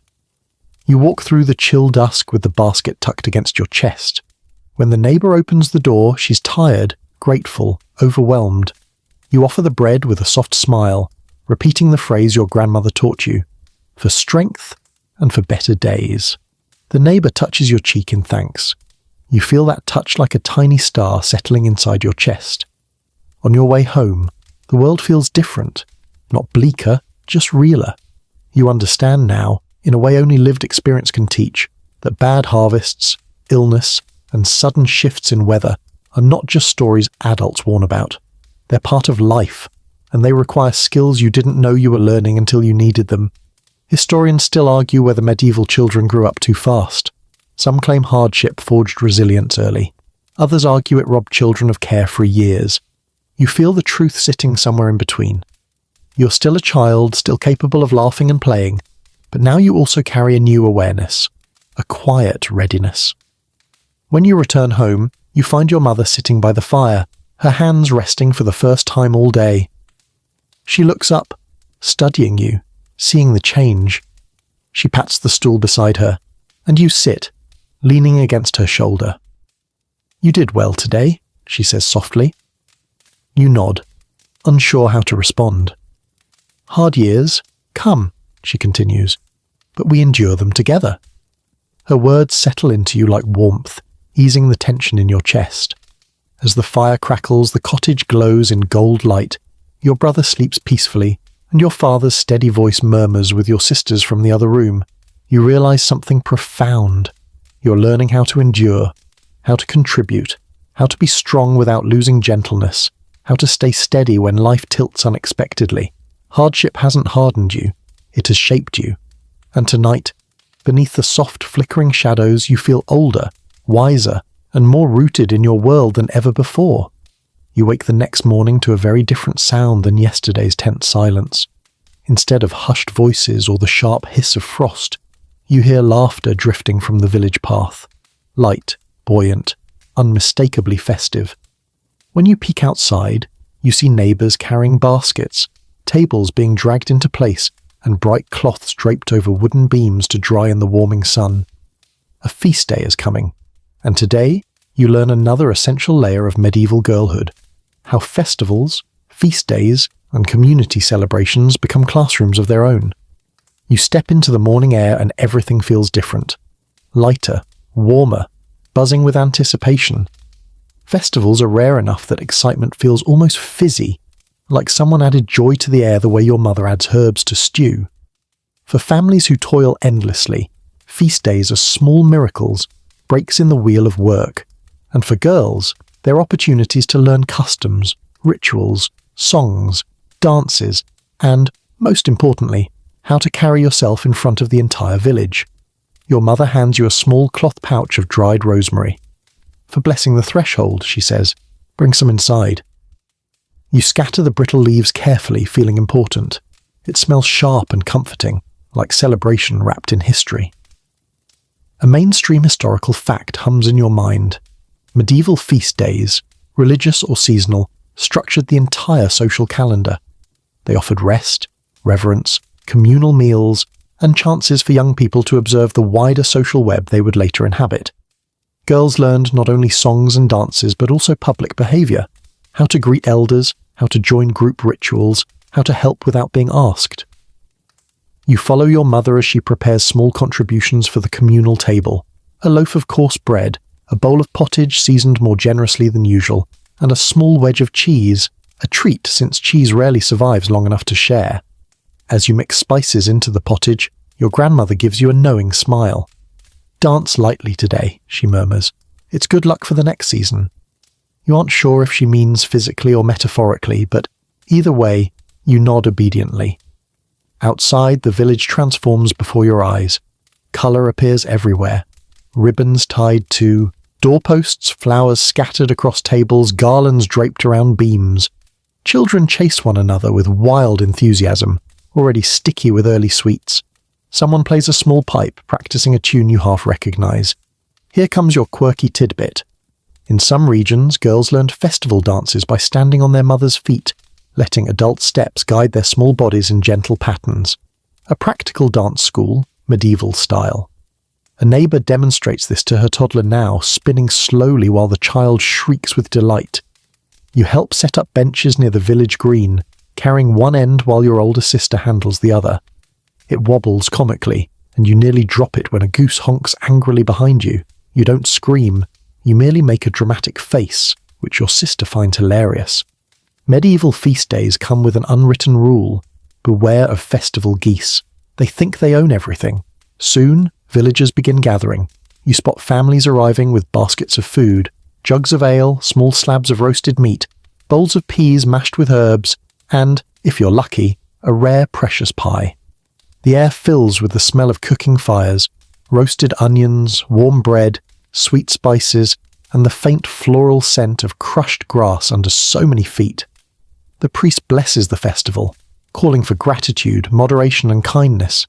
You stand with your family, quiet and respectful, though your stomach rumbles loudly enough to earn a few stifled laughs. Historians still argue whether feast days provided meaningful rest or simply disguised labour behind celebration. Women certainly worked hard preparing food, but they also gained space to socialise, sing, and pass down traditions. You feel both truths today. Your arms ache from carrying things, but your heart feels full. You sit beside your friends during the first communal meal. You eat stew, bread, and something sweet one girl's mother made with honey and oats. You savour each bite as though tasting pure treasure, because feast day food always feels richer, not just in flavour but in meaning. After the meal come the dances, Older girls gather in a circle first, stepping lightly to the rhythm of a pipe and small drum. Their feet tap gracefully, forming circles, lines, spirals, patterns older than anyone can remember. You watch, entranced, until one girl waves you over. Your breath catches. You want to join, but your feet suddenly feel like blocks of wood. But you go. You step into the circle, letting the rhythm guide you. You mimic the older girls, step, turn, tap, sway. At first your movements are jerky, uncertain, but then something shifts. Your body stops thinking and starts feeling. The rhythm sinks into your bones. Warmth spreads through your chest. You're dancing, really dancing. Your mother watches from across the green, her eyes full of pride. That look fills you with a heat that no hearth could match. As the afternoon unfolds, you learn songs, some playful, some devotional, some utterly nonsensical.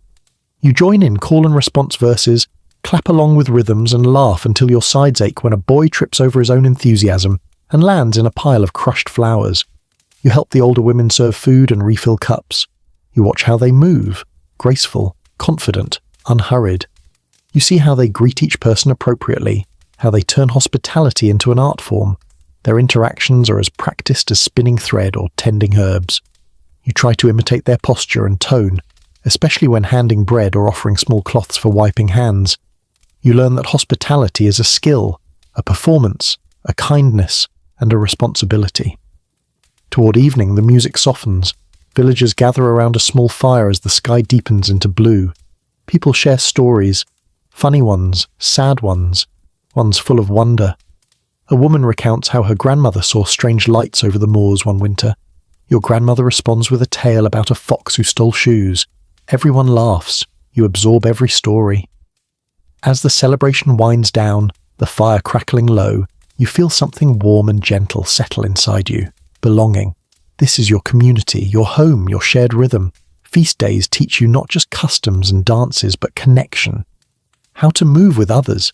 How to celebrate despite hardship. How joy, like bread, is meant to be shared. When you finally fall into bed, feet aching and heart full, you close your eyes with a smile still lingering on your face. Today wasn't escape from work. It was work transformed into joy. And in the soft drift of sleep, you realize you've learned something subtle but profound. Life is hard. But sometimes, beautifully, it sings. You wake the next morning still carrying a faint echo of yesterday's music in your bones. The world feels softer after a feast day, like the village took one long collective breath. But as soon as you step outside the cottage, the wind brushes cold against your cheek, and a shiver dances down your spine. The sunlight is thin, the shadows look slightly stretched, even the birds seem quieter. Your grandmother notices your hesitation and murmurs, "A day like this, keep your wits about you," which is her gentle way of saying, today you learn about superstitions and the little fears that drift through medieval nights. These aren't the terrifying things wrapped in monstrous legends, nothing like dragons or giants, or the kind of creature older boys whisper about to scare younger children. No, these fears are quieter, closer, domestic. The kind of fears a medieval girl grows up absorbing without realizing it. It starts when your mother sends you to fetch water from the well before breakfast. Normally it's no trouble, you've done it countless times. But when you approach the well, the air feels still in an unusual way, and you remember something your aunt once said. If the well water stirs on a windless morning, someone is thinking ill of you. You lean over cautiously. The water is perfectly still. You release a breath you didn't realize you were holding. A mainstream historical fact drifts to mind. Medieval communities lived close to nature's unpredictability. Without scientific explanations, people turned to rituals, charms, and old sayings to make sense of mysterious or frightening events. These superstitions weren't foolishness. They were coping tools for a world full of uncertainty. As you carry the water home, you notice your neighbour Mistress Aldith sprinkling salt at her doorstep. You pause politely, and she smiles. Bad spirits hate salt, she explains, as though delivering a weather report. Especially after feast days. Too much joy attracts jealousy. Then she winks, and it keeps my chickens from wandering inside. You laugh, though a small part of you files this away as practical advice. When you return home, your mother asks you to help sweep the hearth area. As you lift the broom, your grandmother catches your wrist. "Not toward the door," she warns softly. "Sweeping out the door sweeps out your luck." You nod, adjusting your motion immediately. You've heard this rule before, but today it feels heavier, more real. Here comes your quirky tidbit. In some regions, girls wore tiny pouches around their necks filled with herbs like mugwort, lavender, or dill, believing they kept nightmares away or softened the edge of fear at dusk. Your grandmother made you such a pouch last year. You didn't tell her, but you still sleep with it tucked under your blanket. As the day moves on, you notice more examples everywhere. Your older sister hangs laundry outside, humming deliberately. She once told, "You humming keeps the fair folk from tangling linens." You believed her instantly because, frankly, tangling linens feels exactly like something fair folk would do out of boredom. Your father repairs a wooden fence post, pausing to tap it 3 times when the hammer slips. You're not sure if that wards off bad luck or if it's just his habit, but no one questions it. Later in the afternoon, your mother sends you into the storage shed to fetch a handful of dried beans. The shed is dim, cold, and smells faintly of earth and old wood. When the wind brushes the door behind you, it creaks ominously. You freeze for a moment, because there's another superstition you've heard since you were very small. Never stand in a doorway too long. Doorways are where spirits linger. Of course, logically, you know nothing is in the doorway except shadows and dust. But logic isn't the language of childhood. Imagination is, and medieval imagination is rich, textured, and ever-present. You hurry with the beans. Historians still argue whether superstitions actually influenced medieval behaviour, or whether people simply recited them because they were tradition. Some say they shaped daily habits profoundly. Others say they were background noise like gossip or weather predictions. But for you, superstition feels like a soft net. Sometimes comforting, sometimes eerie, always there. As the sun dips, you help your grandmother light an oil lamp. She murmurs a blessing as the flame flickers to life. "A light in the evening keeps wandering souls confused," she says with a grin. "They don't know which way is home." You help her place the lamp near the window. It casts long shadows across the cottage interior, stretching like sleepy arms. You feel safe, wrapped in firelight and the hum of familiar rituals. But then night settles fully, and everything changes. You step outside briefly to shake crumbs from a cloth and suddenly remember every story you've ever been told. The will-o'-the-wisps dancing near marshes, strange lights in the trees, shadows that move just a bit too strangely, the way dogs sometimes growl at nothing at all. The air feels thicker now, cooler, carrying whispers of grass and distant owls. You don't linger. You return inside quickly, closing the door behind you with careful hands. The cottage glows warm. Your family moves gently within it, your mother humming as she folds cloth, your father carving a small wooden spoon, your siblings whispering over a game played with stones. Your grandmother watches you with knowing eyes. "Night has its stories," she says, "but stories aren't meant to frighten you. They're meant to remind you that the world is large and we are small. Small things learn caution. Caution keeps us safe." You feel the truth of her words settle inside you like warm honey. Later, when you lie in your straw-stuffed mattress, listening to the soft hoot of an owl and the rustle of branches outside, you pull your herb pouch close under your blanket. Not because you're afraid, but because rituals, charms, whispers, and superstitions build a kind of comfort, a soft armour for the mind. And as your eyes grow heavy, you realise something you couldn't see fully in daylight. Every superstition you learned today, every whispered charm, every rule, every ritual isn't really about fear. It's about belonging, shared beliefs, shared stories, shared ways of facing the unknown. And in that darkness, wrapped in warmth and quiet breaths, you feel it. You're not just part of a family, you're part of a world that protects itself through stories. Morning comes with the restless clatter of the henhouse and the unmistakable smell of damp hay drifting through the cottage door. You stretch, rub your eyes, and follow the sound of your father's boots crunching across the yard. Today, your lessons won't come from weaving, or herbs, or social rituals. They'll come from creatures with hooves, feathers, stubborn personalities, and absolutely no interest in your personal development. Today, you learn how to handle animals and tend small farming tasks, the backbone of daily medieval survival. Your father waves you over with a simple gesture. No words, just a nod that means you're old enough to learn this now. You stand straighter than usual. Animal care is serious work and a little bit thrilling. It's also one of those lessons that can go very, very wrong if you don't pay attention. Animals, after all, don't read etiquette, don't respond to polite tones, and don't particularly care that you are a child with feelings. You start with the chickens. They strut around the yard like they own it, clucking indignantly at anyone who dares disturb their morning routine. Your mother hands you a small wooden bowl and says, "Scatter evenly, not too close to your feet." You soon learn why. The moment you toss the grain, the chickens rush forward with the ferocity of tiny feathered warriors.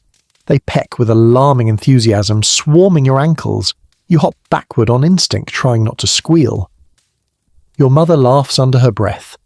A mainstream historical fact settles into your mind. Medieval households relied heavily on small livestock, chickens, goats, pigs, sometimes sheep, to survive. Their care wasn't optional, it was essential. Every girl grew up learning to feed, water, clean, and occasionally chase these animals when they decided to cause chaos, and they always decided to cause chaos. Next, you're asked to collect eggs. You dread this part because the hens guard their nests like dragons sitting on gold. You approach carefully, sliding your hand beneath one grumpy hen while whispering, "Just borrowing this, please don't bite me." She side-eyes you with deep judgment but allows the theft. Mostly. Then comes the goats. Goats, you quickly realise, are the comedians of the medieval farm, but not in the friendly joke-sharing way. More in the, "I might eat your tunic if you turn around" way. Your father teaches you how to hold the bucket steady while milking. The goat shifts. You shift. The goat sneezes. You nearly drop everything. "Relax," your father says. You relax, the goat does not. Still, after a few tries and one unfortunate splash, warm milk streams steadily into the bucket. Your fingers ache, but your heart swells with pride. This feels like real work, grown-up work. Your father ruffles your hair without looking directly at you, which is medieval father language for "I'm proud." Here comes your quirky tidbit. Some medieval villagers believed goats could sense lies. If a goat stared at you too long, you were supposedly hiding something. Children often panicked under goat stares and confessed tiny secrets, like stealing an extra berry or blaming a sibling for a dropped bowl. Fortunately for you, today's goats seem disinterested in your moral character. After goats come the sheep. They graze quietly in a fenced patch of grass, their wool thick, matted and slightly fragrant in a way you pretend doesn't bother you. Your mother shows you how to check for burrs tangled in their fleece. You gently pull them free, careful not to tug too hard. The sheep sigh contentedly. You feel like a wool whisperer. You watch your mother trim a small section of wool with shears, demonstrating how to hold the animal still without frightening it. Your hands tremble when she passes the tool to you, but you try anyway, cutting a tiny clump with shaky precision. Your mother smiles proudly. You tuck that smile into your heart to revisit later. Historians still argue whether medieval girls enjoyed animal tasks or simply tolerated them. Some say girls found comfort in caring for creatures. Others argue the work was exhausting and constant. You suspect both are true. It's hard to dislike a warm goat leaning into your hand. It's equally hard to like scraping mud, or not mud, out of the pig pen. Because yes, pigs are next. You approach the sty with a mixture of dread and determination. Pigs snort happily, oblivious to your discomfort. You grab a rake and begin clearing their straw, trying very hard not to breathe too deeply. Your father teaches you how to shovel efficiently, how to scatter fresh bedding, and how to pour water without getting your boots sucked into the mud like some medieval quicksand. It's not pretty, it's not elegant, but it's necessary. You learn how to watch animals for signs of illness, drooping ears, unusual silence, limping, refusing food. You learn how to check hooves, feel bellies, and gently stroke fur to calm anxious creatures. These soft tasks contrast with the heavy work of carrying feed and hauling buckets, and together they teach you that caretaking requires both strength and gentleness. In the afternoon, you help your sister lead the cows to a grazing patch. They walk slowly, methodically, with the kind of stubborn confidence reserved for creatures who know they're bigger than you. You wave a stick gently, guiding them along. One cow stops to stare at a butterfly for several long seconds. You wait. Your sister sighs. Medieval cows have a deep personal relationship with inefficiency. As you rest at the field's edge, your sister explains which grasses are best for grazing, how to spot fox tracks near the chicken coop, and what noises mean trouble in the night. You soak in every word. This is knowledge without parchment, learning without ink, wisdom tied directly to survival. By late afternoon, the chores are done. Your arms ache. Your clothes smell distinctly of several different animals. Straw clings to your tunic in defiant patches. But you feel stronger today, woven more firmly into the rhythm of farm life. As you wash your hands in the basin, your mother catches your gaze. "You did well," she says simply, and inside her words is something deeper, the understanding that you've crossed another threshold. You're no longer just a helper, you're becoming a caretaker, someone capable, someone who can keep the small wheels of the household turning. As evening settles, you listen to the distant lowing of cattle, the cluck of chickens settling into roosts, the soft bleat of sheep in the field. These sounds are part of your world now, a symphony of survival. And as your eyes drift closed that night, you realize something gentle. Animals teach patience, they teach responsibility, they teach observation, they teach calm, and quietly, in ways you hardly notice, they are teaching you how to grow. You wake the next morning with sunlight warming your eyelids and the familiar chorus of animals greeting the day. But as you sit up, stretching sore muscles, you feel something different, not in your body, but somewhere quieter, deeper, a kind of awareness, a sense that the world feels larger, or maybe you feel larger within it. You step outside and the air is soft today, warm enough to smell the earth, cool enough to feel the breeze tug gently at your hair. Your mother hands you a small task, carrying a basket of scraps to the compost heap. But instead of walking in your usual light skip, you walk slowly, thoughtfully, not brooding, just observing. Because today the lessons aren't in your hands or chores, but in your emotional and social world, the one that shifts subtly as you grow older. You notice it immediately when you reach the well. Your friend Matilda stands beside it, filling a bucket. When she sees you, she waves, but it's a different kind of wave, softer, almost shy. She looks slightly older to you today, though she hasn't aged since yesterday. Maybe it's just that both of you are changing in ways too subtle to name. You walk together along the path talking about ordinary things, the frost last week, Mistress Aldith's new cat, whose personality is somewhere between regal and chaotic. But then Matilda gets quiet for a moment before saying, "My, Mother says I should learn to behave more like a young woman." She rolls her eyes good-naturedly. "Whatever that means. You understand, or you're starting to." The pressure is faint but present, like a string being slowly tightened. A mainstream historical fact slips into your awareness. Medieval girls often entered a liminal stage around this age, a space between childhood and adulthood. Not fully responsible for everything yet, but no longer shielded from expectations. Their emotional world became more complex as they navigated friendships, duties, and shifting self-perception. You feel this liminality too. Later in the morning, while helping your mother mend a tear in a tunic, you catch yourself drifting into daydreams. Strange, layered daydreams. Not about dancing at feast days or sneaking honey, but about who you're becoming. Your mother watches you carefully, then says, "Your thoughts are growing deeper." She says it kindly, with a touch of recognition, the way someone might point out a flower starting to bud. You blush and duck your head. After chores, you go outside to find your older sister sitting beneath the small apple tree, weaving a garland of wildflowers. You sit beside her, plucking petals and rolling them between your fingers. "Is it strange?" you ask quietly. "What is?" "Feeling like everything is changing, even when nothing is changing?" She smiles, the kind of smile someone makes when they remember a younger version of themselves. "No," she says gently. "That's the start of growing inside."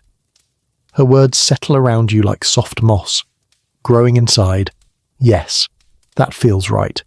Here comes your quirky tidbit. In some villages, there was a belief that when a girl began to think adult thoughts, she'd begin losing things more often, needles, ribbons, combs, as though her mind needed to shed small details to make room for big ones. You've lost 2 hair ribbons this week. You silently wonder if you're entering this mysterious scatterbrain phase. In the afternoon, you join a group of children gathering firewood. But something feels different here too. The younger ones bicker in high, unbothered voices. The older ones, your age, walk a little farther apart, quieter, thoughtful. You feel both close to them and distant, as though standing halfway on a bridge. Then comes an awkward moment. One boy, Thomas the miller's son, tries to carry 2 heavy branches at once, slips, and drops them directly onto his foot. He yelps, blushes, and tries to pretend it didn't hurt. Everyone giggles. You do too. But something unexpected happens. You feel a flicker of sympathy, embarrassment on his behalf. You've known Thomas since you were both small enough to chase hens without coordination. But today he seems different. Still clumsy, still annoying, but somehow more human, more real. You brush that thought away quickly and focus on the firewood. Historians still argue whether medieval children experienced adolescence in the same emotional way modern children do. Some claim it wasn't recognized as a distinct stage. Others argue that human development doesn't change simply because society does. You don't know the academic side of the debate, but you know what you feel, and today your feelings feel taller. Later, while washing vegetables at the basin, your mother gently asks, "Everything well with your friends?" You pause, then nod. "Yes, just, everyone feels different lately." She smiles knowingly. That's because everyone is growing at their own pace. Some bloom early, some bloom slowly. There is no shame in either. You take comfort in her words. In the evening, you sit by the fire, watching shadows flicker across the walls.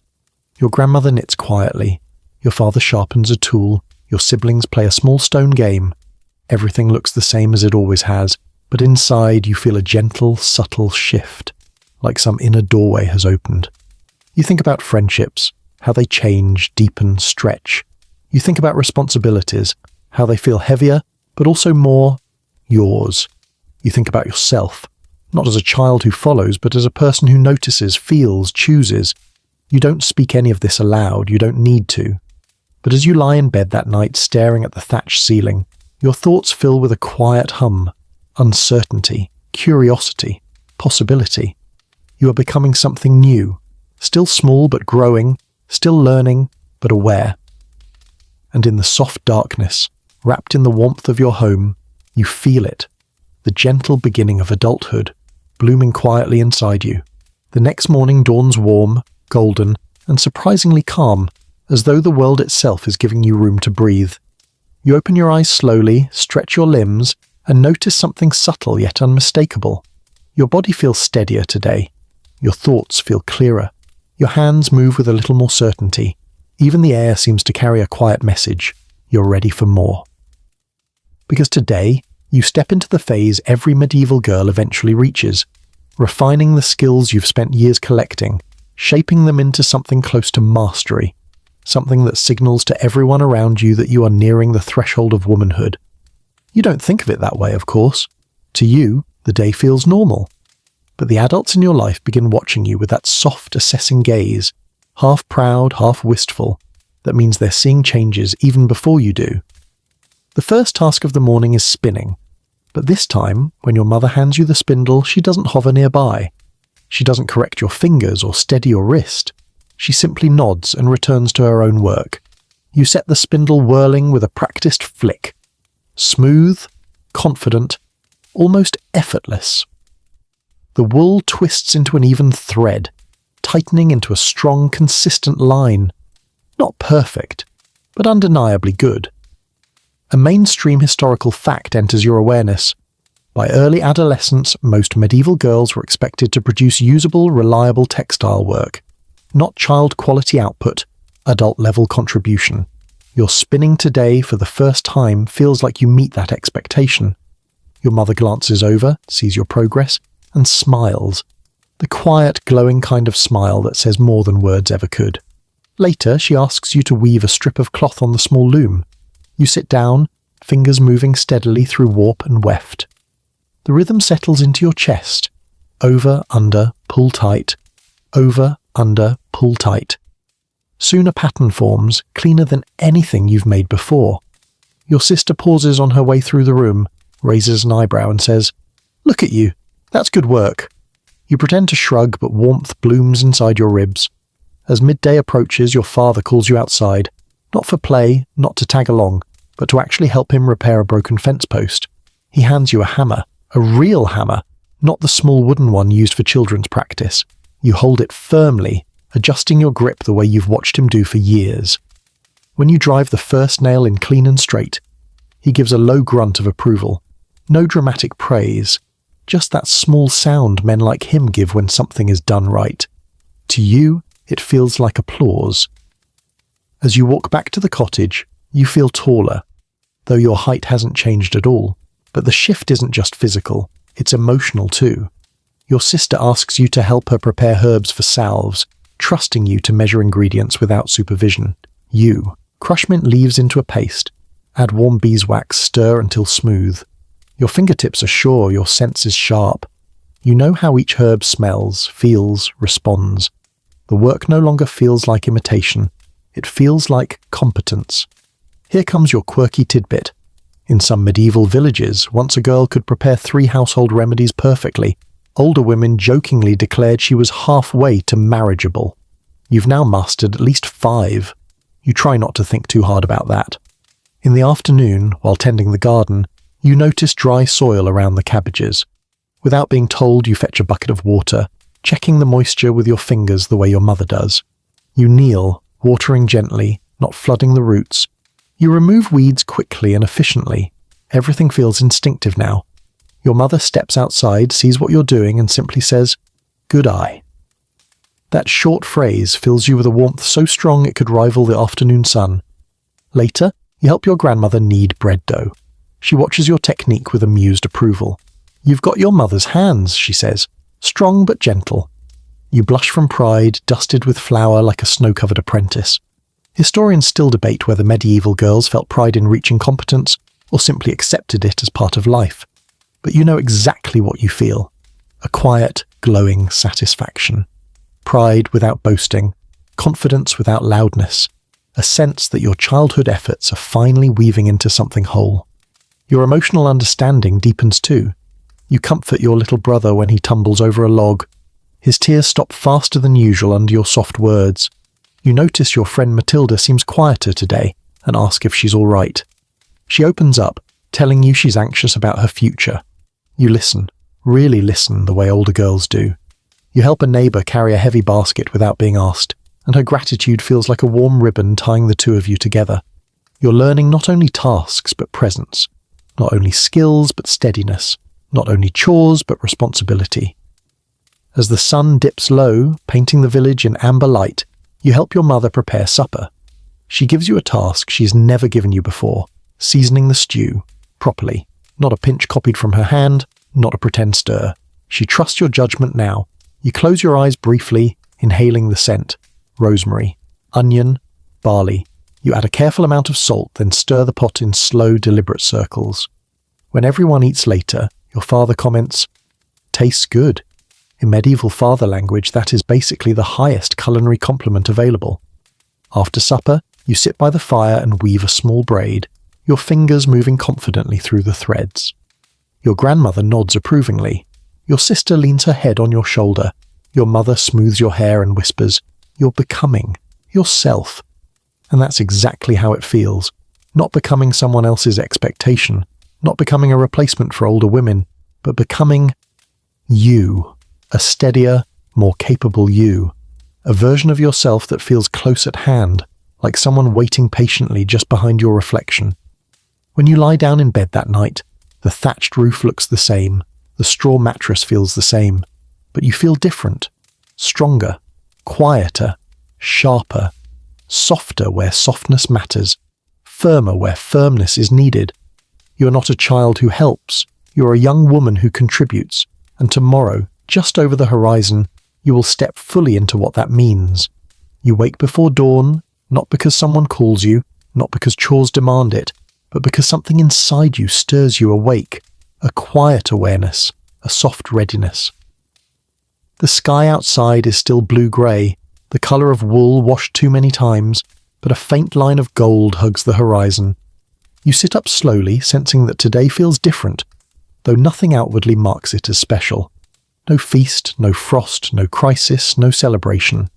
And yet, there's a gentle weight in the air, a feeling that something in your long, winding path of childhood has reached a soft landing place. Today, without fanfare or ceremony, you approach the threshold of womanhood. You dress quietly, smoothing your tunic the way your mother taught you, quick, gentle, purposeful. When you step outside, the air carries a calm warmth that hints of early summer. Dew wets your shoes, soaking the edges of your hem, but you don't mind. You're thinking about the fields, the animals, the garden, the people, all the things you've learned to tend, all the things you understand now. Your mother stands by the hearth when you return inside, already awake. Her eyes settle on you with a softness that feels different today. Less evaluative, more recognizing. She doesn't say anything at first. She simply watches the way you move. Steady hands, calm steps, shoulders relaxed but sure. You feel the weight of her gaze, but not in a burdensome way, more like a blessing. And then she says, so gently it almost dissolves into the morning light, "You've grown." You've heard those words all your life, but this time they sound complete. As if she's not talking about your height or your chores or your stitching, but about something deeper, something finished, or nearly so. She hands you the spindle, not with demonstration, not with correction, but with trust. You begin to spin, and the thread forms beautifully, evenly, a smooth line of soft wool twisting into strength between your fingers. A mainstream historical fact comes quietly to mind. Medieval girls were often considered on the brink of womanhood when their work reached adult skill, when their presence steadied a room rather than disrupted it, when families began relying on them not just as helpers, but as partners in the work of survival. This morning, you feel that shift settling into you fully. Your mother watches your work for a moment, then turns back to her own. No instruction, no guidance, just two women spinning thread in peaceful silence. Later, your father asks you to help him repair a tool handle, not because you're learning, but because you're capable. He doesn't explain how to grip the wood or how to angle the blade. He simply hands it to you and says, "Smooth the edges." You do. And when he tests the balance, he gives a small, approving nod, the kind that used to feel rare and precious, but today feels like acknowledgement, recognition. Afterward, your grandmother waves you over to help with herbs. She lets you choose which dried plants to add to a healing salve. Not a test, a real task. A task she trusts you with. You feel your chest warm as you crush the mint and smear the paste with confident strokes. Here comes your quirky tidbit.